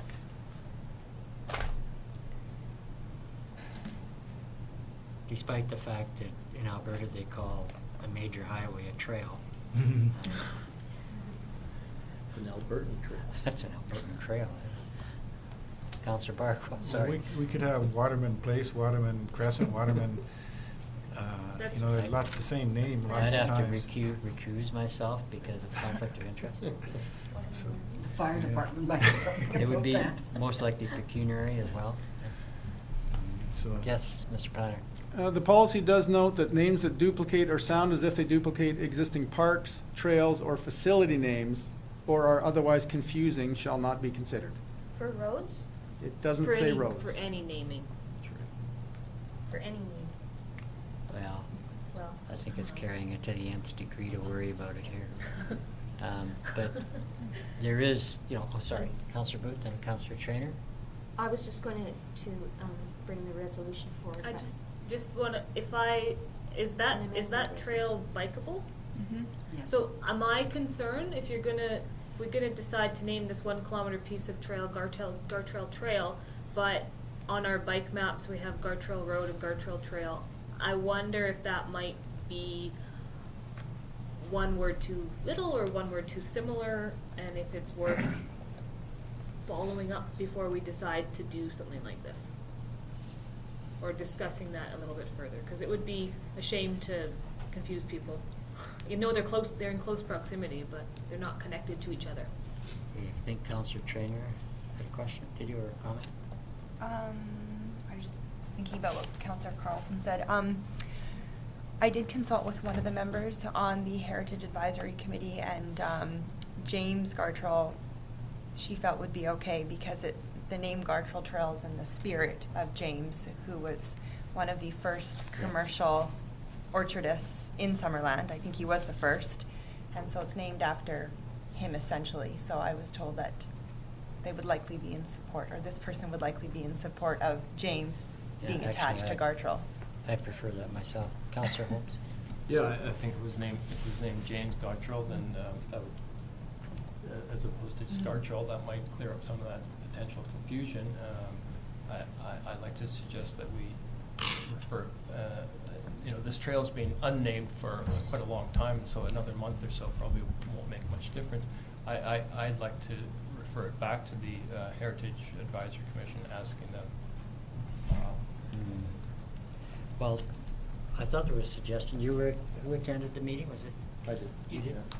So what was the discussion around James Gartrell? It never versus- came up. It never came up? No, because the family was asked after. It came up at the meeting that we should ask the Gartrell family, make sure that they're okay with it. Oh, I see. And then, as the planner said, they came back and said, well, they prefer James. Well, there you've got the I information. think that It just seems that we can belabor things and refer back and then bring it back to our council table again when we know full well what the family's preference was. Okay, you so know. I'll move that we name it James Gartrell Trail. Okay. A seconder? Councillor Barkwell. Thank you. Any further discussion? Hearing none. All in favor? Thank you. Motion is passed. None opposed. Thank you very much.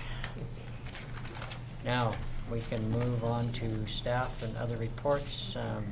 12.1, rescind policy for the release of in-camera information. CAO. All right,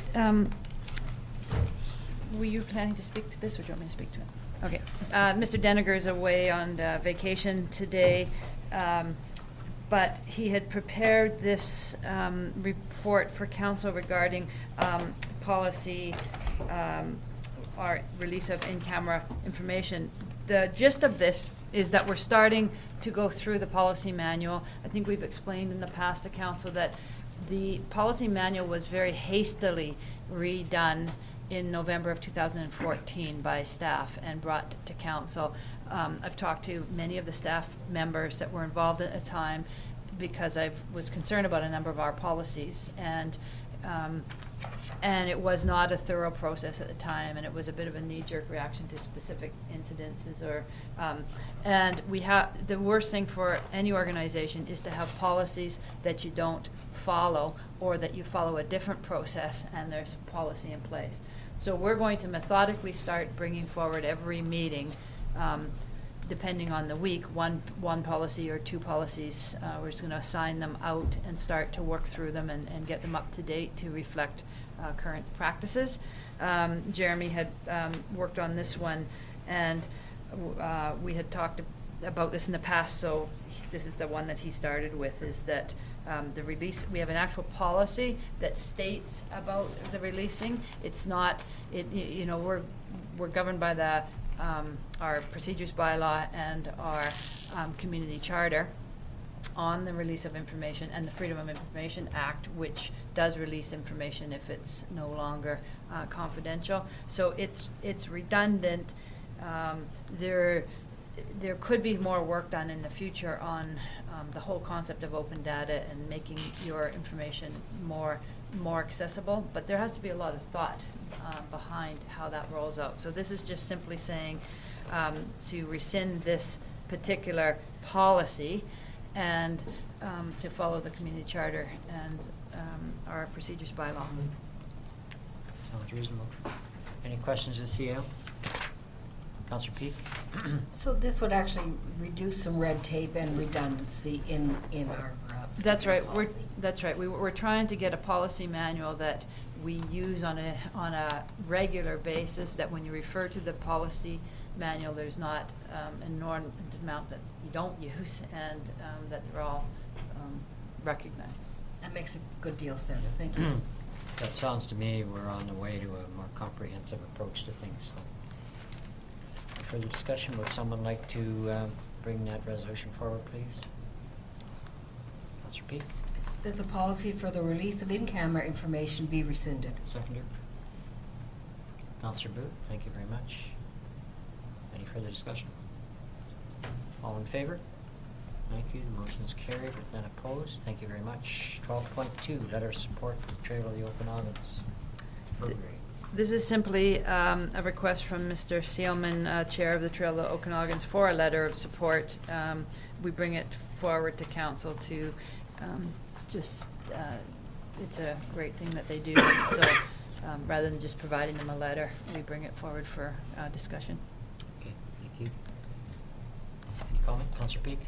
Having worked with this committee as a general public member for over a year, I strongly support this letter of support. I think that the opportunity on the Furber Grey Tail has great potential for the whole area, but Summerland in particular, and I think it brings a heritage aspect in.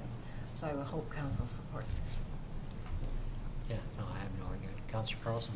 Just to add to that, whenever people ask, why are you putting a bike lane out Garnet Valley? I think that this is a really good explanation, and it's a continuation of something that has been started, and it only makes sense to make that as safe as possible. So I think that it's fantastic to see this moving forward. Yeah, I agree. Any other comment? Someone like to bring that motion forward as presented, please? Councillor Holmes? Councillor Trainer, thank you. All in favor? Motion carries. Thank you very much. On to 12.3, Festival of Lights, temporary road closure. Mr. Johnson. Mr. Johnson.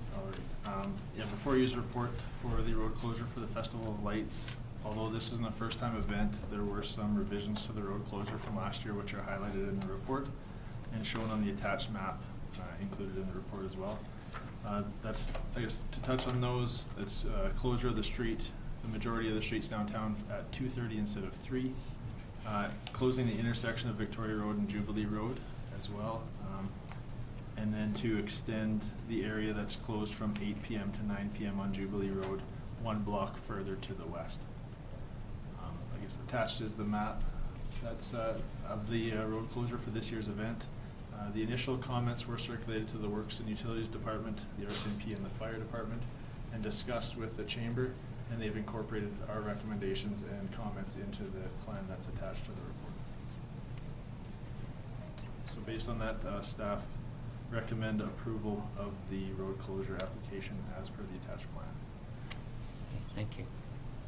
Any questions, Councillor Holmes? What's the rationale for extending the amount of roads closed? Is it safety or? Yeah, the intersection at Jubilee and Victoria Road was to close off that intersection to allow pedestrians to make their way over to the events at Nestor's or at the Credit Union, and then back onto the events on Victoria and Main Street. The thought was, in order to provide access to the fire station for the fire department, that at 8 o'clock that intersection be opened up when the road closure on Jubilee Road is closed for the fireworks, so that then they will have access from the other way. So up until 8 p.m. they would go from the roundabout down Jubilee to the station. After 8 p.m. they would come from the other way. Okay. Good, sounds good. Any other questions? Good. Thank you, Mr. Johnson. Councillor Peak. I'll bring that forward as stated on the special event temporary road closure. Thank you. Seconder, please. Councillor Carlson. Thank you. Any further discussion? Sounds reasonable. Provides for better use, safety. All in favor? Thank you. None opposed. Motion's carried. So we're moving on to 12.4, Jones Flat and Garden Valley Water System Separation Project Upgrade Sale. Down to Mr. Johnson. Thank you. This reports to update council on this project, namely the tender results and contract award that we've recently went through. As noted in the report, there were 6 tenders that were received, which was great. They're listed there. These values did include optional items. And as noted in there, based on the lowest bid, which was Pyramid Excavation, tender bid of about $5.6 million, there was about $500,000 of optional items in there that we've taken out for the contract award. So as noted in the legislation and policy section, as per our purchasing authority policy, we've proceeded with awarding the contract to Pyramid based on the fact that it was it's in our approved financial plan and they were the lowest bidder. So the contract price was just over $5.1 million that was awarded to Pyramid. That being said, we're moving forward with the pre-construction meeting with them, trying to schedule that for later this week or Monday next week to get rolling on dates as far as when they'll be starting sequencing of construction, nailing down a date for the next open house, and just moving forward with the project. On the financial side of things, there's a update there to compare budget to projected costs now that we have some fixed costs with the contract being awarded. One item to note is the other item in there with regards to district gravels. Back in 2015, the district obtained and stockpiled some material for this project, some bedding sand and some gravels for the roadways. But those costs still need to be accounted for even though they're not in the tender or in the contract amounts, so that's what's shown there. So as you can see, the budget amount for the contract itself was about $5.4 million. So there's about $300,000 that's left over for the difference that's remaining that could be allocated to optional items for this project. And that's in addition to the 10% contingency that's shown. Okay, Councillor Carlson. In regards to staying on schedule and finishing the project on time, are there penalties or ways to ensure that that cost is kept, or, you know, it's cheaper if for some reason it's going to take 6 months longer or 9 months longer to do this project? Yeah, there's a nominal penalty in the contract. Typically, it's in there, but there needs, my experience is there needs to be justification for costs that are incurred we need to prove that we're incurring costs or there were additional costs that are incurred by not meeting the schedule, that we would then go after that for that amount. If there's any other comment? No, generally there is absolutely a clause in place, but as Mr. John said, it needs to be proved that you are incurring extra costs. The main thing is to keep solid communication going along right from day one.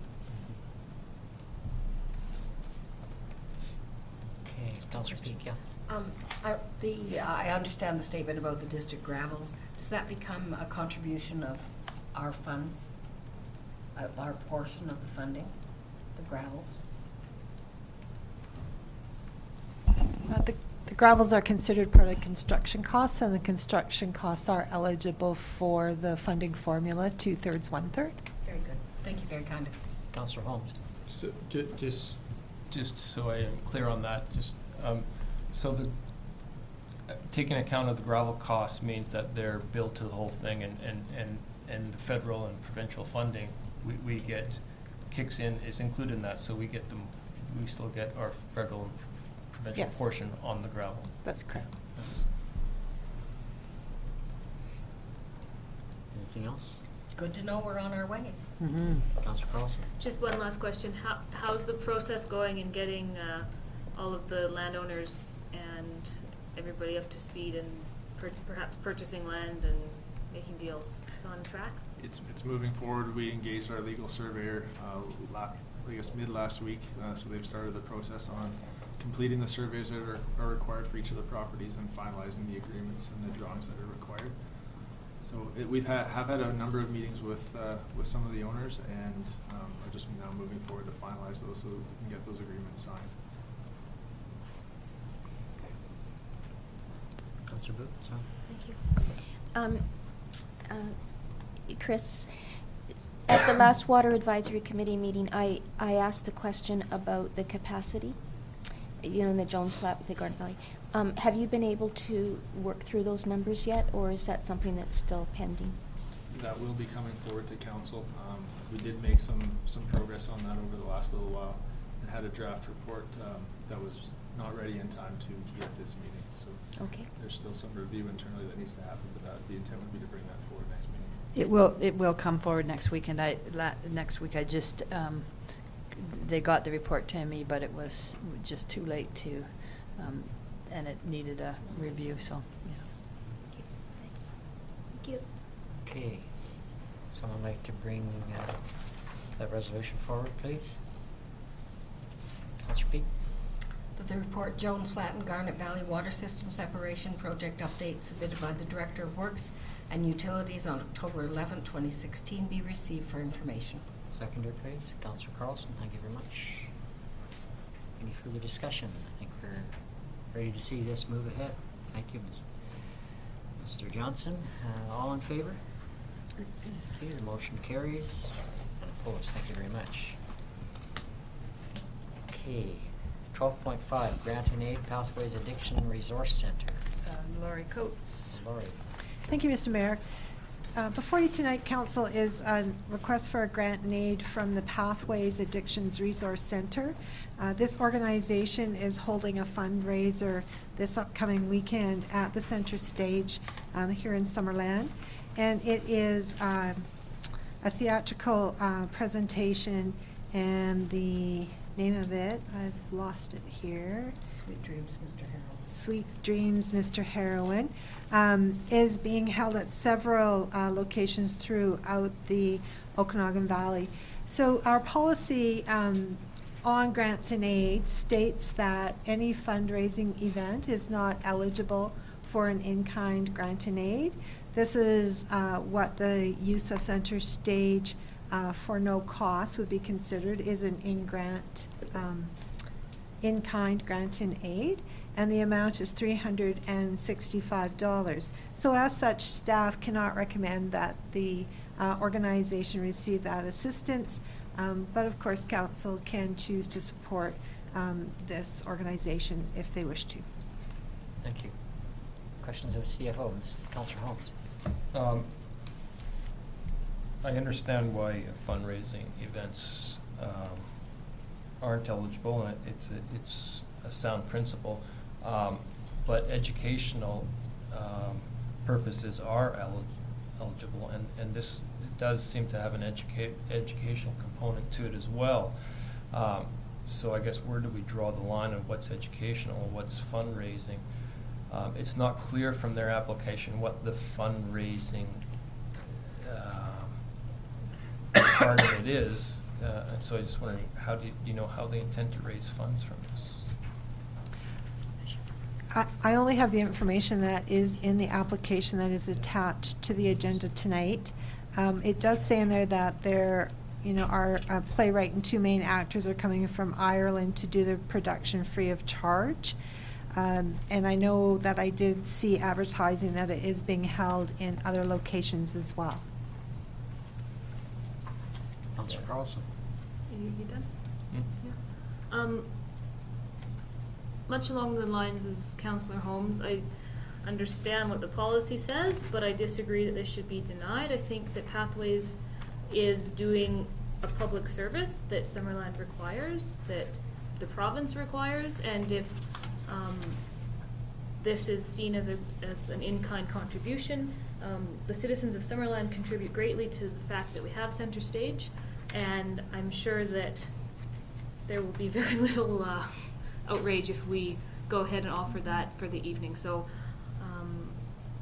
I don't think we need to change the policy. I just think we need to recognize that what Pathways does for our community is significant, and this may be worth going ahead, and if not, I guess we have to find $365 in somebody's pocket. May I speak as a member of the public? No. There was a public comment, right? Okay, No. not at this time. No? No. Okay. Councillor Barkle? This appears to be much more than just a fundraising event. So from that point of view, I don't have a problem. And even if it was a fundraising event, I'm sure there's many reasons and unique situations where we would support a fundraising event and waive the fee. Unlike Councillor Holmes, I don't quite understand that policy. We'll have to talk about it later. I just want to provide clarity. I know I sent council an email earlier about this exact thing, but just to recognize that when staff writes a report, it's not necessarily what they believe should be supported or not. It's if there is a policy, then we adhere to the policy or to priorities, whatever it is that we're doing. So, and council certainly does have the opportunity to either go against the policy, it's just a guideline, or and approve it. And they also have the ability to review that policy if you should decide now or in the future that you want to review that. Councillor Boot and Councillor Trainer. I'd also like to speak to allowing this grant and aid. As a board member of the Okanagan-Similkameen Healthy Living Coalition, one of the things that we talk about a lot is mental wellness, and the correlation between substance abuse and mental wellness is well documented and it's strong. I think that we, as having our Summerland Healthy Community Initiative in Summerland, need to recognize that this really is something important for the wellness of Summerland residents. I think we should support it. Thank you. Councillor Trainer. I agree with all the other councillors, and given that the epidemic of fentanyl around the province is so huge right now, I think this is something small that we can do. And when we were at UBCM, that was one of the big topics that was on everybody's mind. And it's not as big of an issue here, but I'm sure that there are people struggling. So if Pathways is reaching out and wanting to come to our community to do this educational play, I think it's a great opportunity for them. Okay. Councillor Peak. I too believe it's an educational opportunity, and I would be supporting it. Councillor Holmes, you'd like to bring something forward? Yeah, I just want to comment that I think we should allow this, not from the perspective though that it's against policy, because I don't believe it is against our policy. I think it falls in line with their policy. If you look at their application, and they describe, the purpose of it, it's all, to increase public knowledge, reduce the risk of something, educate students. It is not, they don't say it's fundraising in the purpose of this event. And it's only in the question of what efforts have been made to raise funds that they say that this is fundraising. So I'm pretty sure if they realized that one line would disqualify them, they wouldn't have put that line in there in the first place. So it's still not clear to me how they're even going to raise funds from this. I guess it's donations at the door. I'm not sure. So I don't want us to review that policy. I think it's a good policy, and I'll explain to Richard over a beer why later. But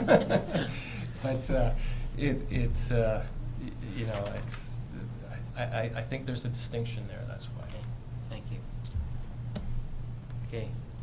Anybody ready to bring a resolution forward? I'll bring a Councillor resolution Collins. forward. I will move that the grant and aid requested in the amount of $365 from the Pathways Addictions Resource Centre to subsidize the costs for the use of Centre Stage on October 15th, 2016 for an event be approved. Thank you. Seconder, please. Councillor Barkle. Thank you. Any further discussion required, since you've had lots? All in favor? Thank you. Motion carries. Opposed? Thank you very much. Okay, moving ahead. See where are we? 12.6. 12.6, yeah. Okay, 12.6, PRV 10, CAO. So there's not too much more than I need to say. This is on, I said a little bit in my CAO report.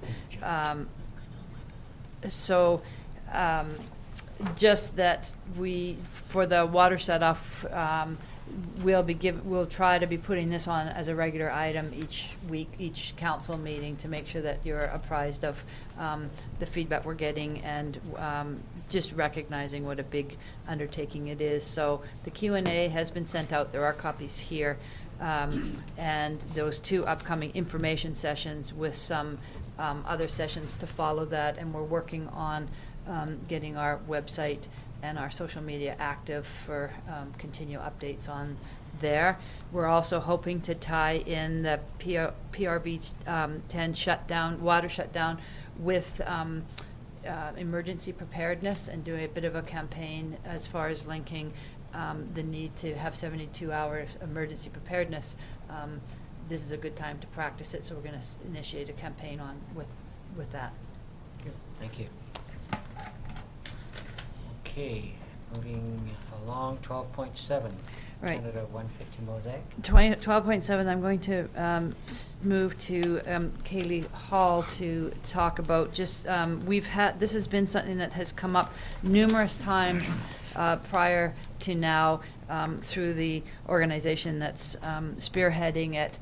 And until Kaylee's been on board with us, we haven't had the resources to consider it yet.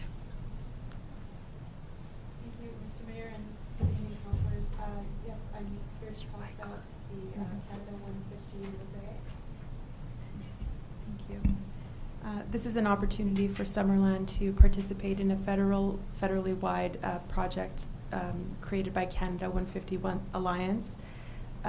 We were approached over the summer, as the CAO noted, when there wasn't capacity on staff to entertain that type of offer. I'm here to explain what the program is. The program consists of a 8x8 foot custom mosaic that is comprised of 400 tiles designed by an artist who would integrate 3 icons of Summerland chosen by Summerland residents or council members. This project would serve as a community capacity builder.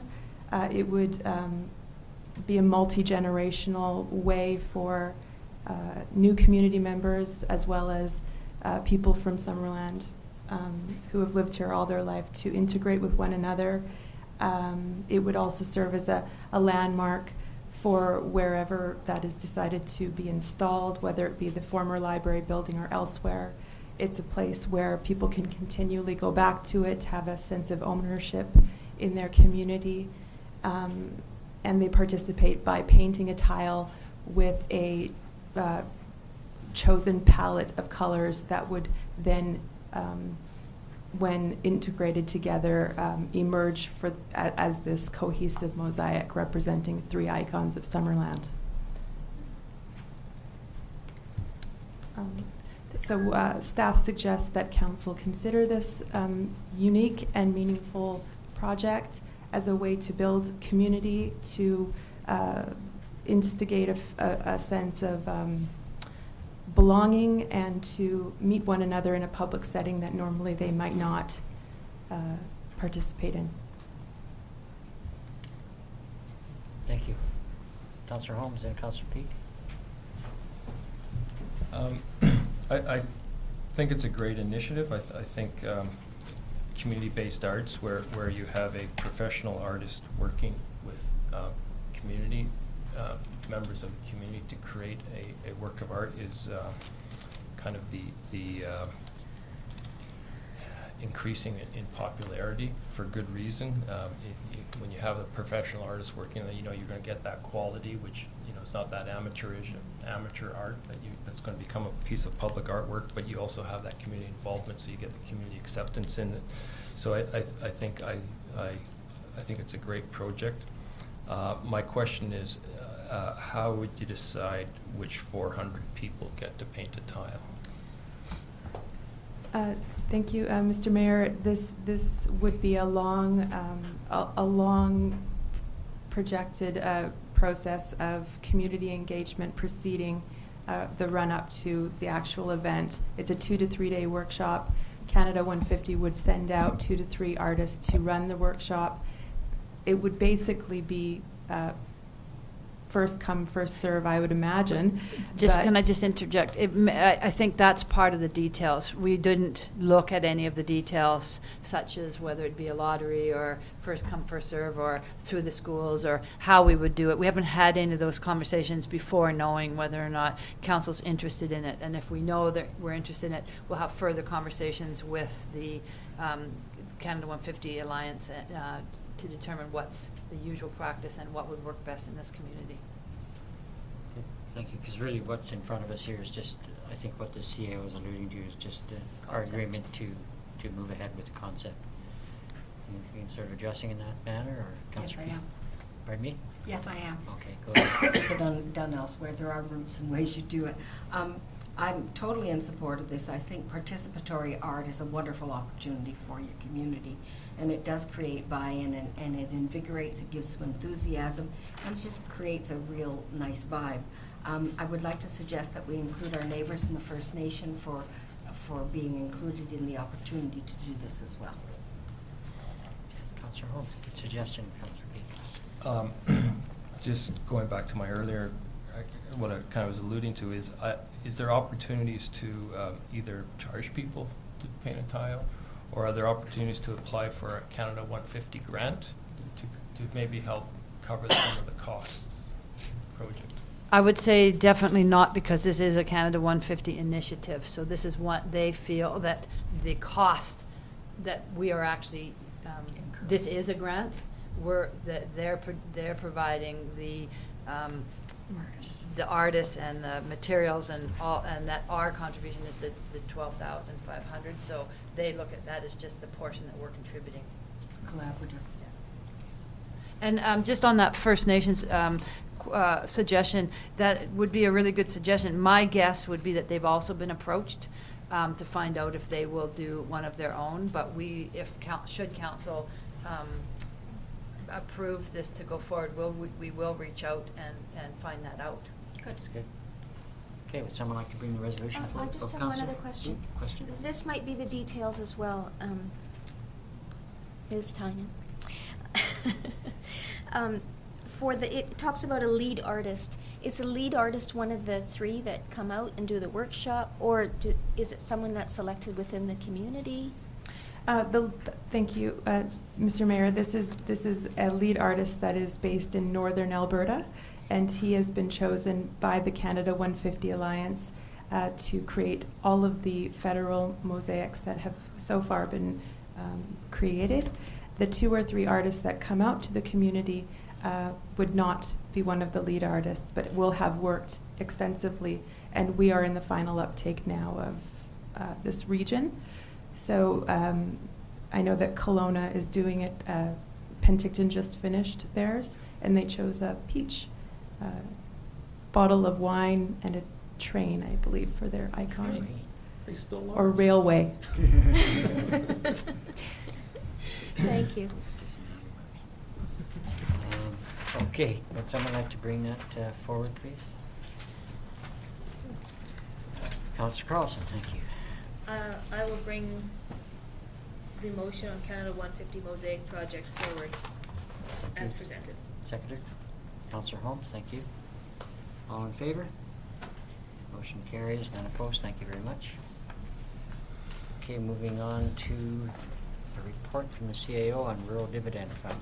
All right, so I handed out a late item based on our discussions at the Committee of the Whole this morning, but just because it did come to you late, I'll just walk you through it. The Rural Dividend Fund, as the mayor announced in his mayor's report today, we just recently were approved from the first intake for a $147,000 project, $100,000 funding for an economic development initiatives. Intake number 2 of the Rural Dividend Fund is now opened as of October the 3rd, and it closes with a deadline of October 31st, which doesn't give a lot of time for the applications. There's 3 streams: the single applicant stream, which is the one that we were successful in the first intake, the project development stream, and then the partnership stream. What we're suggesting in this report is to consider a project of a value of $125,000. The project would be a solar readiness project, and so it would be a $100,000 grant and $25,000 contribution from the district. $12,500 of that would be in kind. That would be Tammy's time or my time, or Devin's time, and $12,500 in likely gas tax funds. That would be council has already made it a priority to start with the solar energy project. There was going to be costs incurred, and this will offset some of those costs: the electrical engineering costs, the public consultation costs, the I've listed a number of them in the brief outing that I've got down here. Solar study, we've got part of the solar study done. Model development, looking at the different opportunities, putting together the pros and cons of each of the different models. Beginning of potential site identification, environmental site assessments, electrical engineering, the assessment of the upgrades required for interconnection. So all of those costs, which it would get us to the stage of having all the information that we require to be able to, the next stage being construction. So any other funding opportunities that would come would start from that point of view. So it would tie in well. The other piece of that, which we discussed, would be to also make part of this just readying the district for solar on individual homes, just making it an easier process. Somebody can come into the office and they can get material. What does it take? Who are the consultants to or who are the people to contact, et cetera. Just doing a little piece so that it's basically a solar readiness overall project. That's what we recommend as the one that fits the criteria, and I've given you an excerpt of the project categories in the back of the report. And the project development stream is a very small one. It's only $10,000. And the real gist behind the project development stream is that it's supposed to be the pre-feasibility, the studies that you need to do before you may consider putting an application in for a bigger project in a future stream. We talked about the potential of that one. There's lots of opportunities, but perhaps a housing strategy to start working on the opportunities for housing strategies. So if council's in favor of that, we would look to see what components of that we would do, with the thought that in the future, either the partnership funding may be a very valuable one to do a big housing development Talking affordable housing here, are you? Yeah. Depending on the definition of affordable housing, but yes. So those are the two that we're suggesting at this time. We'll still be working with other nonprofits in the municipality to see if there's any interest on a partnership one. There are possibilities with different organizations for a partnership, but that would be separate from these two anyway.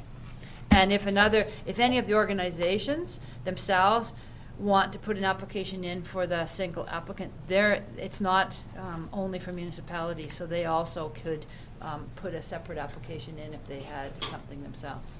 So that is what our recommendation is to get moving, and if council gives us the green light on that, that would be a major focus for the next 2.5 weeks. They are they're fairly detailed applications that's required on these as well. So the one thing I think you didn't mention it on the partnership side, if we were to seek a partner, that partner has to have audited statements to go with that? Yeah, and it would be the partner seeking us likely, but they do require audited statements for that large $500,000 one. Yeah. Any questions of CAO at this point? It's a great initiative. Okay, would someone like to bring the resolution forward, please? Councillor Peak. We passed the following resolution: an application to the Rural Dividend Fund single applicant stream in the amount of $125,000 for a solar readiness project in Summerland be supported, and further that staff be directed to prepare a grant application to meet the October 31st, 2016 deadline. And 2, that an application to the Rural Dividend Fund project development stream in the amount of $10,000 for a project to identify potential housing development strategies be supported. Thank you. You have a seconder, please? Councillor Booth, thank you. Any further discussion? I just have one question. This is of our CAO.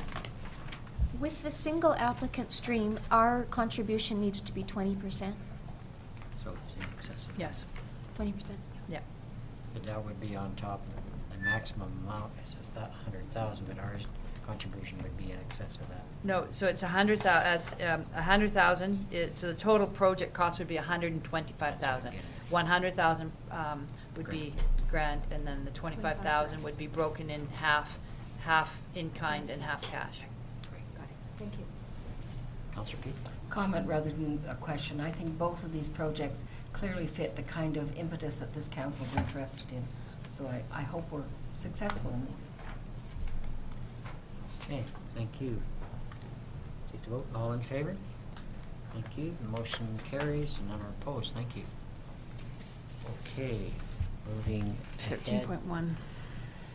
13.1, CAO. I don't think we need to do any more update. I think the mayor's report covered UBCM. I had intended to do a written report, and I got waylaid onto something else. Was there anything more you wanted to add from your staff consultations? No, I pretty much spoke to it in my CAO report. I think that I will do a summary because I think it's good for us to have it on record, and I'll just put it in the correspondence for the future meeting, just a recap of the meetings and the outcomes and the expected communication that we'll have as follow-up. Okay, bylaws, 14.1, zoning amendment, zoning bylaw amendment, water zoning regulations. CEO? So council had this public hearing earlier today. Council has the option of moving forward with consideration of the bylaws now. Consideration of third reading. If you choose not to do third reading today, you must ensure that you don't receive any information on the subject until you do consider third reading. So is there any reason why we wouldn't consider third reading? No, usually that would be the practice. Yeah. Okay, council, any discussion? Hearing none. Councillor Holmes? We've had, this has come to council in various forms for quite a bit now. We've heard a lot about it. The open house was very informative. I've heard minor concerns, but by and large, I think the people who are really who've really looked into this are really supportive of it and supportive of the concept. And I think it's something that's good for the community, and besides never hearding of the word wharfage before, I think this is certainly the right direction, and so I'd support it. So, go ahead, sorry.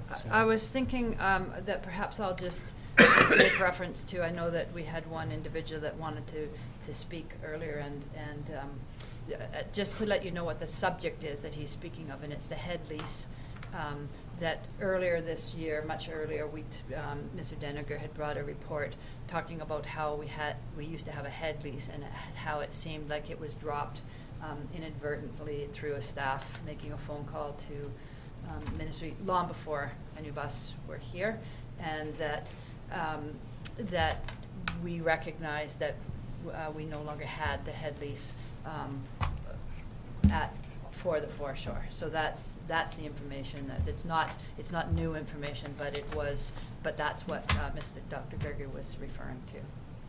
So by putting this bylaw in place, we do not require a head lease. Is that we now have the same or similar control that we would have under that? Yeah, I mean, it's still debatable, as you well know from an earlier discussion, on whether or not that was the preferred decision to when that happened with the head lease. You might have had a head lease and you still might have had zoning. So it's almost two independent pieces. Did you want to add to that? The only real difference is if you wanted to take a head lease from the province over the marina, for instance, so that you can charge them rent and then pay a portion of that to the province and cost share in the revenue, that's what the head lease allows you to do. The control that the zoning gives you is completely different. Separate, that's what I'm saying. So they're two separate. Separate items. And we can have further conversation on that head lease at another time. Right. This doesn't hinder or help it. That's the question. Thank you. Thank you. Anybody else? Councillor Wilson? I'll just bring the resolution forward unless I can make a comment after, it doesn't matter. Go ahead. That council, that the zoning bylaw amendment, water zoning regulations bylaw 2016-028 be read a third time. you. Seconder, please. Councillor Barkle, thank you. Any further comments or questions? Councillor Peak? A comment, I think this has been a good process. I'm glad we went through some public consultation.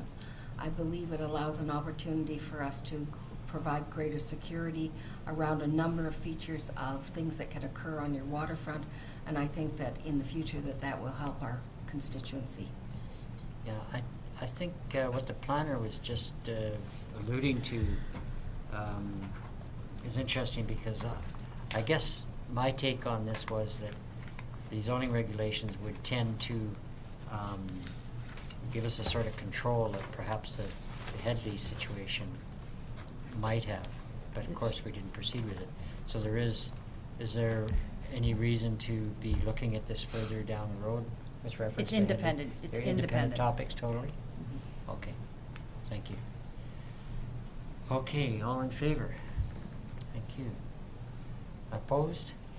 Unopposed, motion carries. Thank you very much. On to 14.2, official community plan amendment, environmentally sensitive development permits, etc. CO or? Thank you, Mr. Mayor. On a couple of occasions, council has suggested that on some of the development permits where there's limited discretion, that maybe they've questioned why they're coming to council and may want to delegate some of that authority. So staff have put together this report to give council the opportunity to determine whether they wish to continue seeing two of the more technical development permits, or whether they wish to delegate those to staff. And as you see in the report, Summerland has 9 different development permit areas for different reasons. Some of them are known as form and character developments that are more architectural in nature, and that one is a bit more subjective. There are others that are more technical in nature. The ones that have already been delegated to staff include the water course development permit, as shown on the screen there. That is a technical one that requires a QEP report. Also, the downtown development permits that are under $50,000 for paint jobs or signs or such are delegated to staff, with the more valuable ones still coming to council. Wildfire hazard, again, is a relatively technical one, and the authority for that has been delegated to the fire chief. So there's 2 more relatively technical areas that council could consider if they wanted. One is the high hazard development permit, and that one requires certification by a geotechnical engineer that whatever is being proposed is safe, and there's criteria that the report must contain. Information must contain. That's noted in the official community plan, and as well the ESA, environmentally sensitive development permit areas, again requires a report from a registered professional biologist in accordance with fairly strict terms of reference. So the option, if council wants to delegate a couple of these, staff are proposing that the high hazard development permit and the environmentally sensitive development permit may be 2 that require professional reports. They have a fairly strict guideline criteria that could be delegated to staff. And it is noted that if they are delegated to staff and staff refuse to issue one because they don't believe that the guidelines have been satisfied, then the proponent can still appeal to council to see if they would issue the development permit. And that's legislation that requires having that opportunity for appeal. I just would like to note, it's always a fine line between trying to streamline procedures, streamline how many times an applicant has to come in front of council to have an application move forward, and to ensure that the needs and desires of the community are being adequately met. Development permit, as we talked about before, because it has limited subjectivity, it is absolutely not the same as a development variance permit or zoning, where council has this complete discretion over whether it's passed or not. A development permit does not. If it meets the criteria, then there's no discretion, which is why it's one that legislation allows to be delegated, whereas development variance permits, for example, are not even allowed to be, even if you wanted to. But I guess my question would be that where we have QEP involved, that would give us added insurance that we're looking after. Yeah, in the watercourse one, which has already been delegated, a QEP report in a compliance with strict provincial guideline is required, and it either meets the guideline or doesn't. It's very similar in the high hazard. A geotechnical engineer must certify the project is safe under a fairly strict criteria. Environmentally sensitive development permits is a little bit more room, only because there's a bit more discretion, I guess, in the science of it, but it still requires a registered professional biologist. We have a 3-page terms of reference that the report must comply with, so that is a relatively technical one as well. In my experience, the thing with development permits is to really work on your bylaw to make sure your language is correct. It's even more important than if it goes to staff or council, but it's that there's clarity in your language. And if you have a development permit and you have mays and shoulds in there, which we have quite a bit of in ours, then should you deny it and the applicant not be okay with that, they're going to win in court because it doesn't say must and shall have. So it's something that's a bit of a work in process that we'll have to actually look at ours as well over time to see if we can just give a little bit more criteria on how you meet that. Councillor Barkle. Once, maybe twice, development permits have come for the Bentley Road area, and it was because it was over $50,000. I don't see $50,000 besides that like it does for the downtown development permit area. But I think it's come up before too that, you know, all we did was approve that the facade of the building met the design guidelines and stuff. It was really very much unnecessary exercise, and I would like to see, you know, either them removed altogether or the threshold, dollar threshold, before they came for some of these other development permits be amended so they didn't come to council as well. It was really, you know, it was like either it met the guidelines or it didn't, and there was no subjectivity involved. Yes, sir. Councillor Holmes. Because my question is, you know, something like environmental assessment, it's, I think the reason we're able to consider this is because our staff has been diligent to ensure that when an environmental assessment is required, that one is done. And I guess is that a fair comment? And would that staff diligence might not always be there, and maybe we do need that sort of clarity in the bylaw before we contemplate this sort of thing.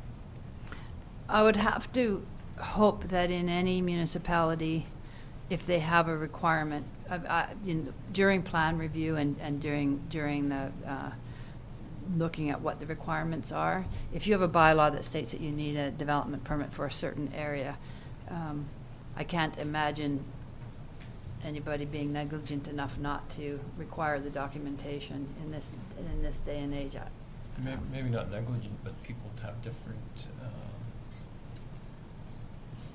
interpretations of what's environmental. But I think that's my comment is, you know, in zoning, when you're doing environmental issues, or you can instigate, you can implement whatever levels you want, but it's not open for interpretation. You either meet it or you don't meet it in the development permits. I mean, I think we agree that the language needs to be tightened, but if your language is such that it can be open for interpretation, then the developer will win whichever direction they want to go to. Councillor Booth. But ours is Councillor Booth. Thank you. I have a question and then just a comment.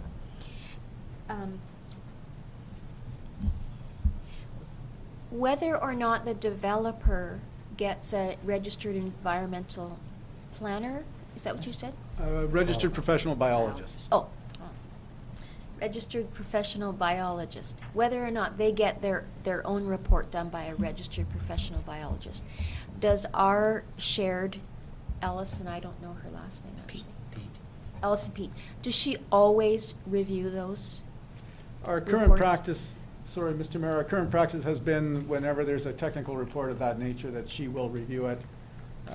She doesn't review all of our riparian ones, but anything that's a substantive nature in our ESA areas, she certainly does. Oh, good. I'm glad to hear that. And then I have a comment. This is one of the cons that's listed in your report, or in the report. Council will not see development permit applications and may not be aware of development activity. I would still like to be kept aware of development activity. You know, not to the little nitpicky details as far as all of these reports, but I would still like to be kept aware of development activity. And Ian, typically with a development permit, there'll be other issues that would come to I guess not if it was a building permit. So, I mean, we could talk about to what extent, if council wants, you know, more than just a list of permits being issued, the same as you get building permits and values, or if there's more reporting.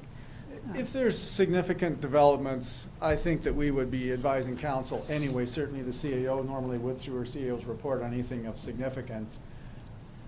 And what is significant or not may be up to interpretation, but we do a lot of riparian reports for single family along the lakefront. I don't think there's ever been a wildfire hazard development permit that hasn't been in conjunction with a rezoning or a subdivision or something else that council would be aware of. High hazards, there's been a few, again, for single family. That might be a building permit that wouldn't, so it wouldn't need a variance or anything, but it may need a high hazard one. So that would be the rare case where council wouldn't know about it, is if there was no other variance coming. I'm talking about something that's significant like Hunter's Hill or something. Then it would like always that. have to come, because the development permit is only one of the many steps. Yes. So you would be talking at rezoning, at subdivision, at Yeah. many different steps. Yeah, it's usually the development permit is sort of when you're getting further to the end. So bigger developments would be in front of council already anyway. Okay, thanks. Councillor Carlson? My question's been answered. Okay, thank you. One question I had, part of the rationale for doing this is to streamline our process to some degree. That's correct. Absolutely. So, to what extent do you think this will alleviate the timeframes that developers have to go through? Are we significantly assisting? I would say relatively. The biggest limitation on these is once the criteria's been met, we simply issue the permit the same day. Yeah. When we do it the way we do now, we have to get on the next agenda, depending we are in the cycle and how busy the agenda is. They may wait a couple of weeks, or they might wait a month, as opposed to having it the same day. And I think it's even the perception more than anything. I think that when a developer comes up front with their project and you can tell them there'll be 2 appearances in front of council, there's 14 permits that you need of various sorts, but it's just, again, it's. Yeah, I think the clarity you put to it was that, you know, it either meets it or it doesn't, you know. So, and I think if we clean up the language a little bit, that'll assist it even more. Mm-hmm. So I think, as the CEO has just said, perception of delay is not good, and in actuality, reality of delay certainly isn't good. So anything we can do, especially around the policies of, you know, the criteria that are there, the wording and so on, that makes clarity and assurances put in place makes it good. So, as Councillor Barkwell mentioned, there's many of these, it's, you know, just not worthwhile. If it either meets it or doesn't, why should it come to council? So, okay, would somebody like to bring that forward, please? Mr. Mayor, may I have my question? Yes, Councillor Pete. I really have trouble taking both of these off in terms of, I think they should stay. I think that the opportunity for council to be responsible and understanding what is happening in their community and the profile for the community to see those happening is important. So I really feel that they're important to be at the council table. I think it's educational, and I think it keeps the community aware of the kinds of things that are important within our community, which I think sensitive development is, and high hazard development. So I don't think they should go away from the table. Thank you. Councillor Holmes? Yeah, I understand the thinking behind it, and but I also believe that these 2 areas, the buck should stop at council. So.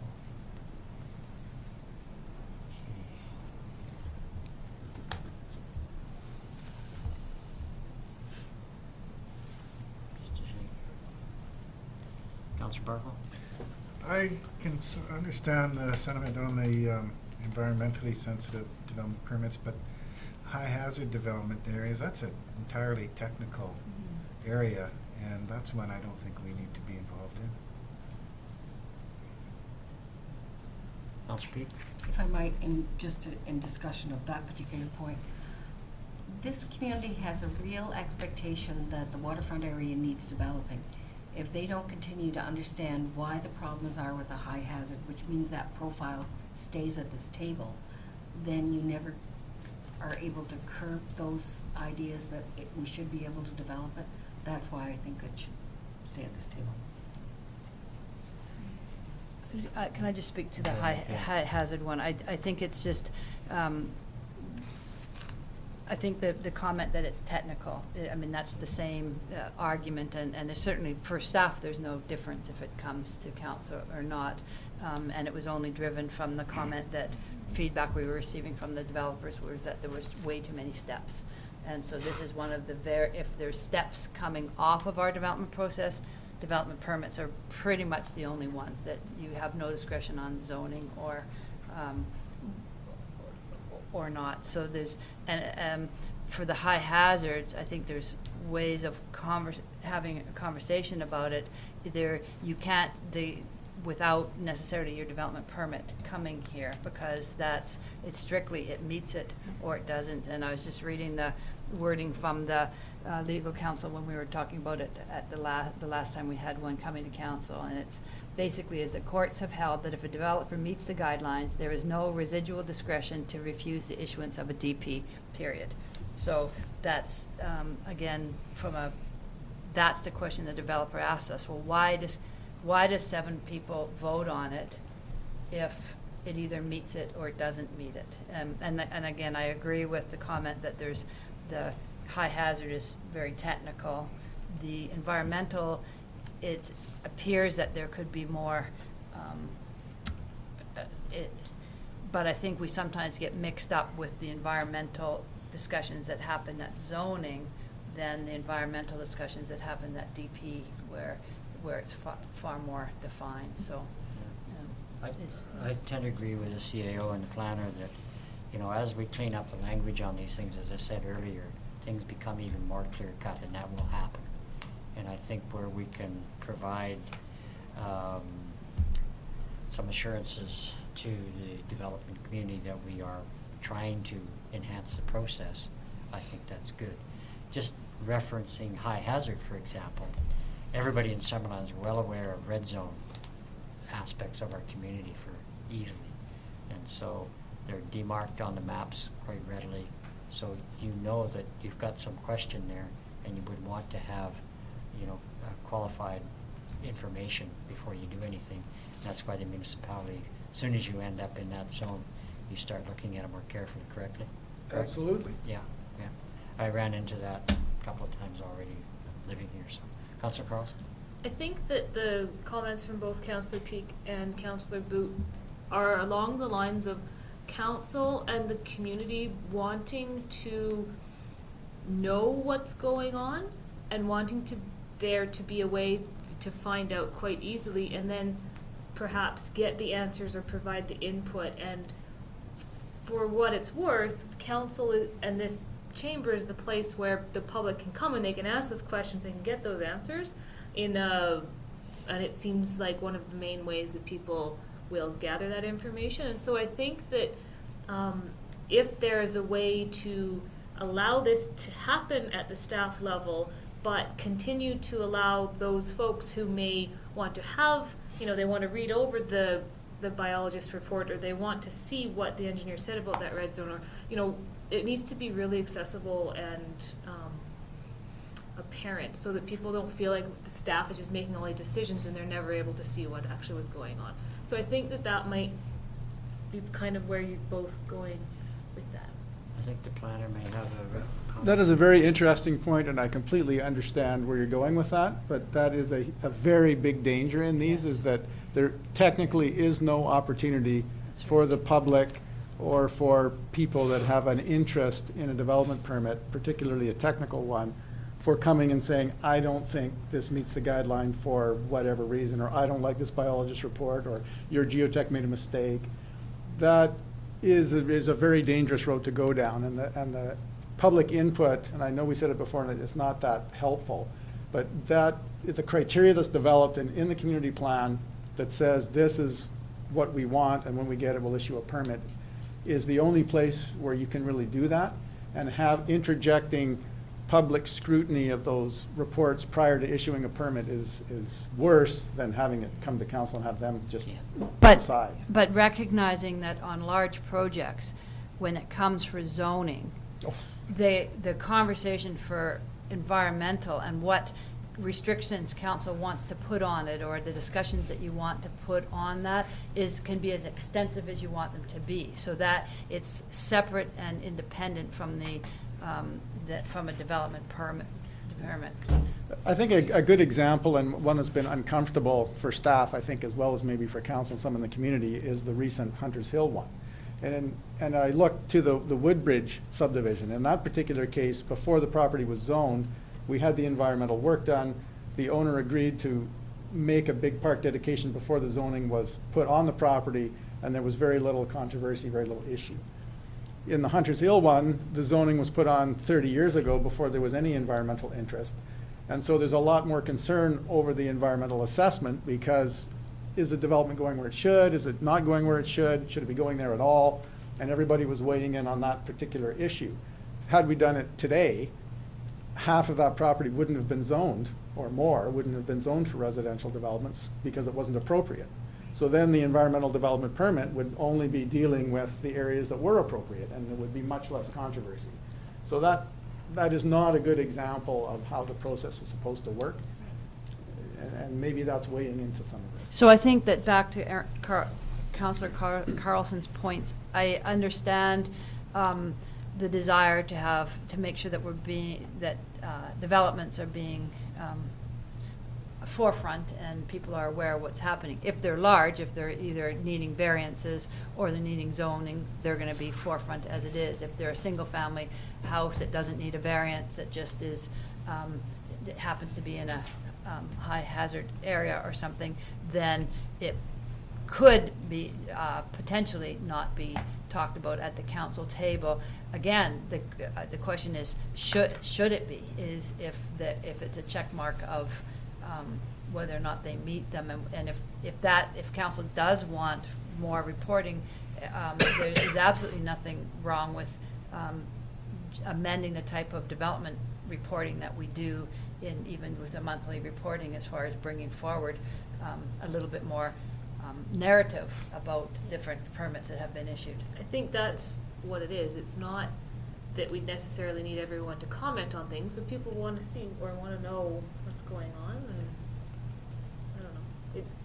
We can certainly, if council does pass this, we certainly can look and bring some suggestion forward on what type of reporting that we could do to beef up the report that you already get, to just be providing narrative on any of the development permits, the ones that you don't get now, and because right now you're not getting reports necessarily on the ones that we are issuing, and the ones that we add on, if any, and we can add that. I think that's a real good comment in terms of going halfway on this to some degree, where you have the development permit guidelines and you adhere to those, and it's yes or no. But in terms of information, you provide it. Yeah, you provide it. Because anytime you make a change, you should be monitoring it anyway. Yeah. So if council does decide to make this change, we should be monitoring it and looking at how many we're approving or how many we're denying, and looking at it closely, getting the feedback from the developers, and making sure that that's the course of action you want to continue with.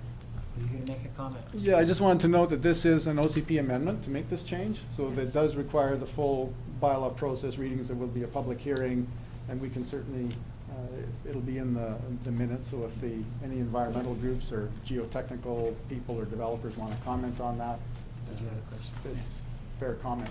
Yeah. Councillor Booth? I was just going to, well, first of all, say that I was satisfied with the answers that I got from Mr. McIntosh and Ms. Tynan. And secondly, I was just going to say exactly what he just said about it's an OCP amendment, so it has to come before the public anyways. If there is a lot of uproar about that, then we'll hear about it then. Hey, Councillor Pete? I really still have difficulty. I think the public profiles, certain things are more important than others, and these are two that I do think are important. I understand what the CAO is saying in terms of there's an opportunity to list them and you can beef up how you report about them. But I find that in any age, and it doesn't really matter, we all have busy lives. I think the ones that are here at council table that are listed on an agenda get an opportunity in a different way than if it's just a side report that comes from a department on the things that they've gone through. So I really believe they belong at this table. Thank you.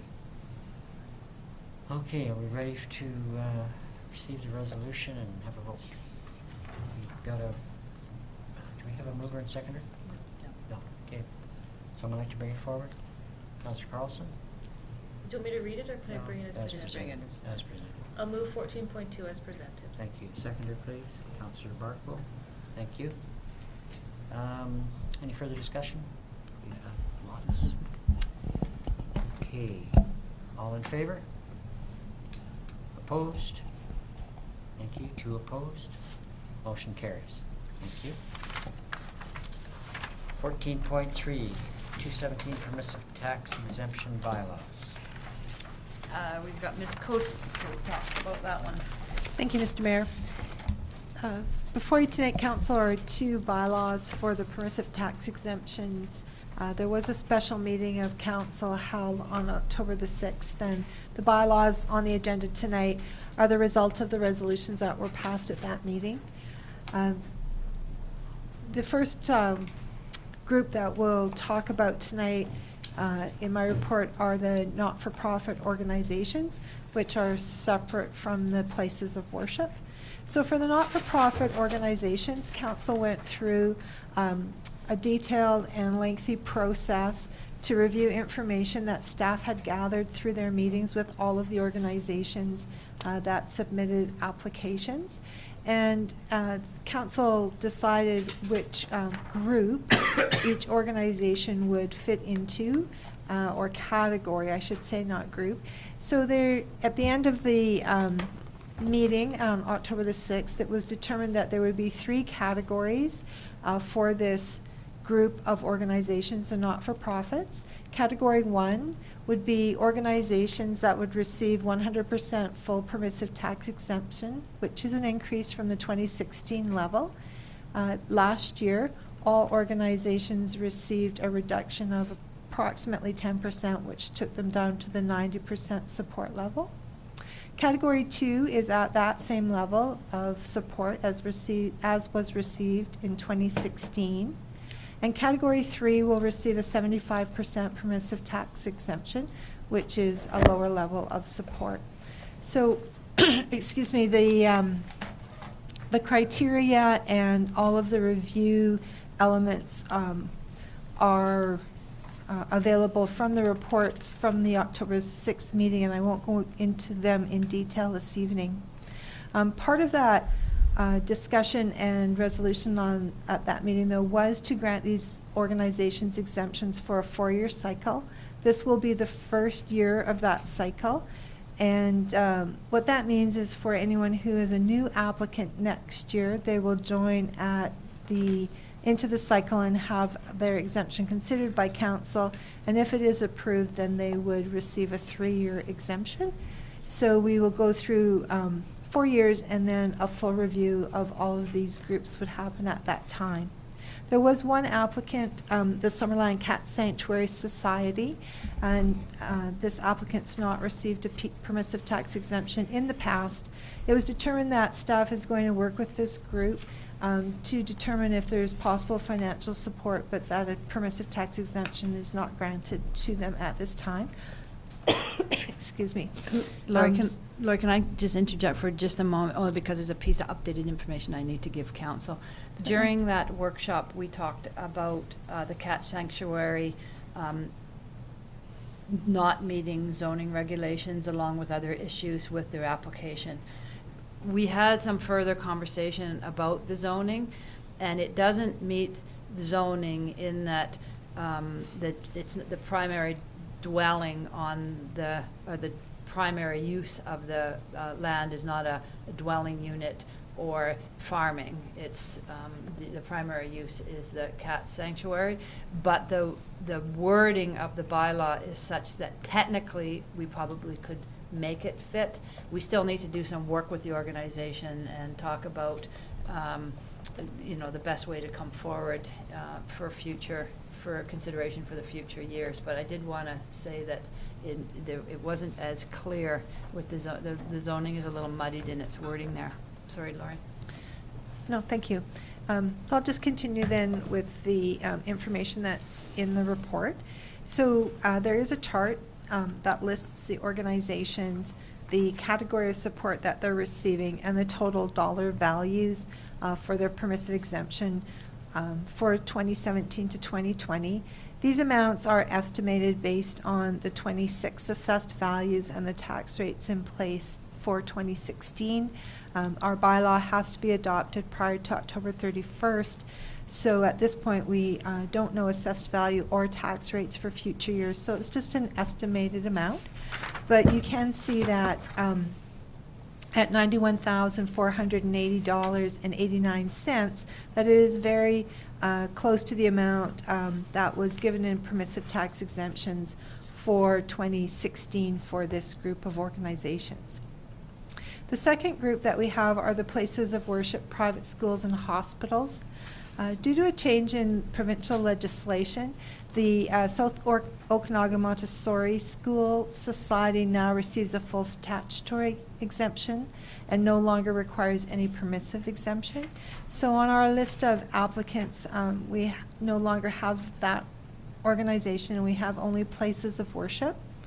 There are 3 organizations who have land that is owned that through the meetings with them and review of their use of their properties, it's deemed that this land is not actively used in the provision of services for the organization.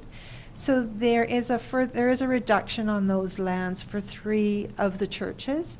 The remainder of the lands are receiving a 100% permissive tax exemption. This is a change from 2016, where everyone received a reduction and then a further reduction on any excess land. So most organizations are receiving 100% permissive tax exemption as a church. There are 3 that will receive a further reduction on excess lands, and that is at a reduction of 30%. And for those 3, the exemption is granted for a 1-year period. For the remainder of the group, they will receive their permissive tax exemption for a 10-year period. So that's quite a change from an annual application and administration work for those groups. You can see that for 2017 and forward, the permissive tax exemptions are estimated at $23,483.85 for this group. That is more than the 26 approved amount of $22,428.56, which does not include the amount for the Montessori school. So there is an increase in this group of just over $2,000. So in total, for 2017, permissive tax exemptions will be $114,964.74, which is 1.6% of general property taxes, should council choose to go ahead with the recommendation of this report and give these bylaws the first 3 readings. Thank you. Question, Councillor Holmes. Just a question to the Director of Finance, through you, Mr. Mayor.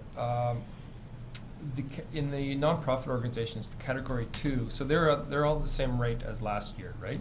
Yes, that's correct. So why, when you look at what they received last year, generally, and then what you anticipate, I guess those are estimates because we don't really know the valuation and everything. Is that correct? That's right. Last year was not exactly 90%. It was 91 point some If you recall, we worked to a total dollar value, and it's a prorated amount back to everyone. BC Assessment works with rounded to the nearest $1,000 on the assessment, so we had variations caused just by that difference. Oh, okay, so that explains why it's a little bit less this year, because it's That's right. 90% rather than 90%, 1%. not the 91, Right, and the okay. rounding, yes. Thank you. Welcome. Any further questions? Councillor Holmes, another? Sorry. Also, regarding Montessori and the legislation, could you just, what was that legislation? And what was the situation? Is that dealing with private schools? Yes, it was a change in the provincial legislation that granted a full statutory exemption for private schools. And- Bill, I think it was C-29. And previously, Previously, they had the same exemption as the churches did, the building and the footprint of the land, and any additional lands were at council's discretion.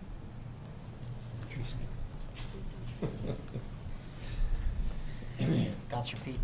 I'd like to say that I really appreciate the process we went through this year to be able to establish some continuity in categories and took some made it less subjective in terms of how we all felt.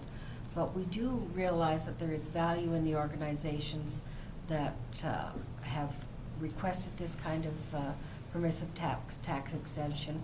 And I think that the decision to put them over a 4-year period or 10-year period is actually an advantage and is more progressive.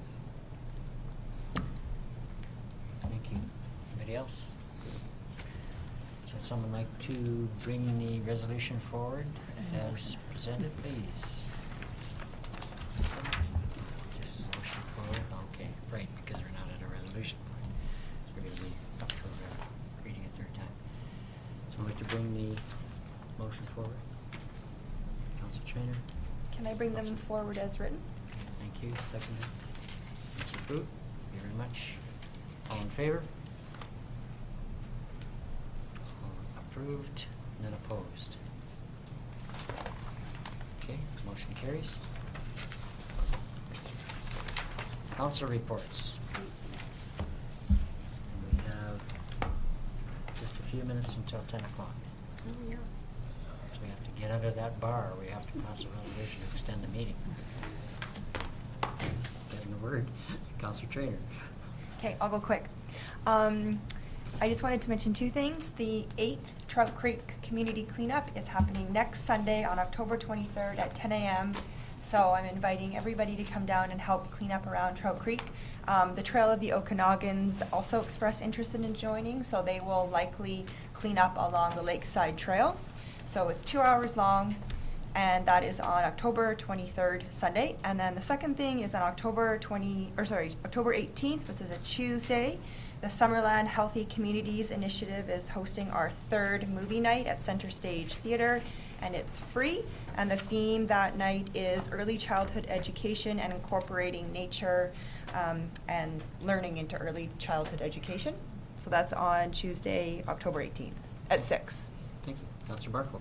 I have a sore throat, so I'll pass completely. Thank you. Should have told us that before. Isolated you more. Councilor Booth. Just a couple of quick things. The Okanagan Milking Healthy Living Coalition board meeting was on October the 4th, and we're looking at starting a collective impact workshop, participating in that to get a few key areas that we want to focus on underway. We had RDOS meeting on October the 6th. Thank you so much to my fellow councillors and Mr. Mayor and others for the permissive tax exemption. I appreciated that work on, I wasn't here, but you did a great job. I appreciate all of the work that was done there. And I also wanted to mention at UBCM, Summerland was involved in 2 resolutions, one on poverty and one on education funding and the process of school closures. And both of those went to the floor at UBCM and both were endorsed, so they've been moved on to the province. Thank you. Thanks. Oh, one other thing, Business After Business, October the 18th. So, sorry, that's the same night, but you can do them both because I've done them both. At Will End Studio, 114 Jewel Place, 5 to 7. Thank you. Councillor Carlson. I'm gonna let Councillor Holmes have my moment. I have to wake up very early, so carry on. Just one thing I wanted to add about UBCM, add to the mayor's thank yous, is to thank the mayor for leading us at UBCM, especially in all our meetings with the ministers. These ministerial meetings, there are basically 162 municipalities at UBCM, all trying to sell their vision and projects and everything to the government, and so there's they very much remind me of some of the high-level sales meetings I had when I was working for Microsoft, and the satisfaction of closing a big deal, after those meetings. And we had some really successful meetings. So I'd like to thank the mayor for leading those. Thank you. And I was pleased also that our resolution on education funding was endorsed. And also I'd like to note that the RDOS resolution on to ban non-BC registered watercraft from entering the province, and a 30-day quarantine inspection for any returning BC registered watercraft was also endorsed. Councillor Barkle and I attended a talk by Lisa Scott this past week on zebra and quagga mussels, and she talked about how quickly they're spreading across the continent, they're basically everywhere now except the 3 western provinces and the 5 northwest provinces of the U.S. And it's clear that our current system of roving inspection stations aren't working. It's only going to delay the inevitable. So, and once in Okanagan Lake, the economic consequences will be devastating. If you think not just the clogging the pipes, but the mussels are so sharp that where they appear, they're closing beaches because people can't even walk on it. So you can imagine. So we have to keep these things out. And just one final thing, I probably letting a little secret out of the bag here, but the annual BC Youth Writers Camp is relocating to Summerland starting next summer. So it's a great coup for us. Thank you. For us, I think that's wonderful. Yeah, I would like to thank council for the opportunity to have attended the Sister City 20th anniversary in Japan. It was a marvelous trip that the group of individuals that their Sister City committee gave us an opportunity to learn a lot about their area. They're very generous people. They really appreciate the opportunity to have their young people come here. The cultural exchange is important to them. The fact that we have an ESL teacher and have had over the years do teaching in that area is important to them, and it provides opportunities. The young people that came with us from the royalty did us proud in the way they presented themselves, and I think that's a bonus for our community. I know that the Sister City Committee hope to be able to come forward and do a presentation on what occurred while we were there, and there is a DVD that's been done about the 20th anniversary, and I would expect that they will bring that to us. I know that Richard attended as well, and I know he has a cold, but our presence there was important. There were ceremonial things done, and I think that we did a good job of representing Summerland, so thank you very much for that opportunity. The other thing I would like to say is I would like to thank Lori Coates for your very good service to our municipality, and I'm sorry to see you go. Thank you. That can be echoed by the rest of council. Okay, got a motion for adjournment, please. We have 45 seconds. Yeah, don't take too long. Motion for adjournment. Media. Media. Of course, yes. Public first. Questions from the public, please? Yes. Sorry. He's just, Actually, questions from the public, and then we'll ask the press. I guess it's just press here, except for you. I have a quickie question. I like the idea about the James Gartrell Trail, but I like the James and Mary Gartrell Trail better, the name. Too late. too late. It's not, the meeting's not adjourned until after the question period. No. So you still have a Motion- chance to change it. The motion was passed. Okay, questions from the press?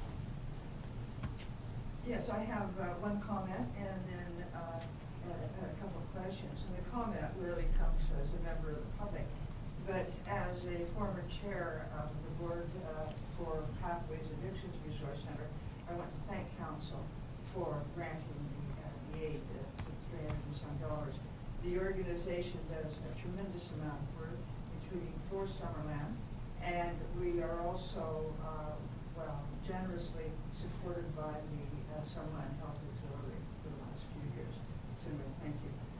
Now to the questions, and first of all, this is for the mayor, please. It was really good news about the funds that were approved that you found out from our premier. Now the question about the $100,000 for the economic development initiative. Is that going to go entirely for the project coordinator, or will there be other things supported in addition to that person's salary? I'll refer that to CO. Yeah, we have a budget worked out, and it's not entirely for the position itself. It's also partially for some of the activities that they're going to be doing. There's some specialized consultants that are needed for the agri-tech research and for, I'm sorry, I'm just looking for the whole project's $147,000, the $100,000 grant. And so of that $147,000, a portion of it is for other activities as well. And so the $47,000 then comes from the district's budget? That's right, and yeah, the district had approved those funds previously. Okay, when will this position be advertised? This position, as soon as we, they're making a formal announcement on Thursday, I believe, with MLA Ashton and the mayor. We just got notification of that, and then I would expect the documents the grant documents to be received, and then I would get it out immediately after that. Okay, and this is more from the mayor, and I realize this is sort of rubbing the crystal ball a bit, but when do you anticipate the final report on the mayor's task force? I mean, this person I realize will be hired for a year. Is it anticipated that at the end of this person's employment, that the report will be complete? That's what we're hoping, yes, more or less in that time range. It may end up being a little beyond that if the committee will be overseeing the task force will be overseeing the consultants' work to some degree. So there will be a final report coming from the task force. I don't even CAO, have you got any correction to that? Yeah, they won't be overseeing the consultant's work, but the consultant will be the liaison with the committee. There is an interim report that's due to come out from the Economic Development Task Force. We just haven't had the resources to compile the information that they've been working on.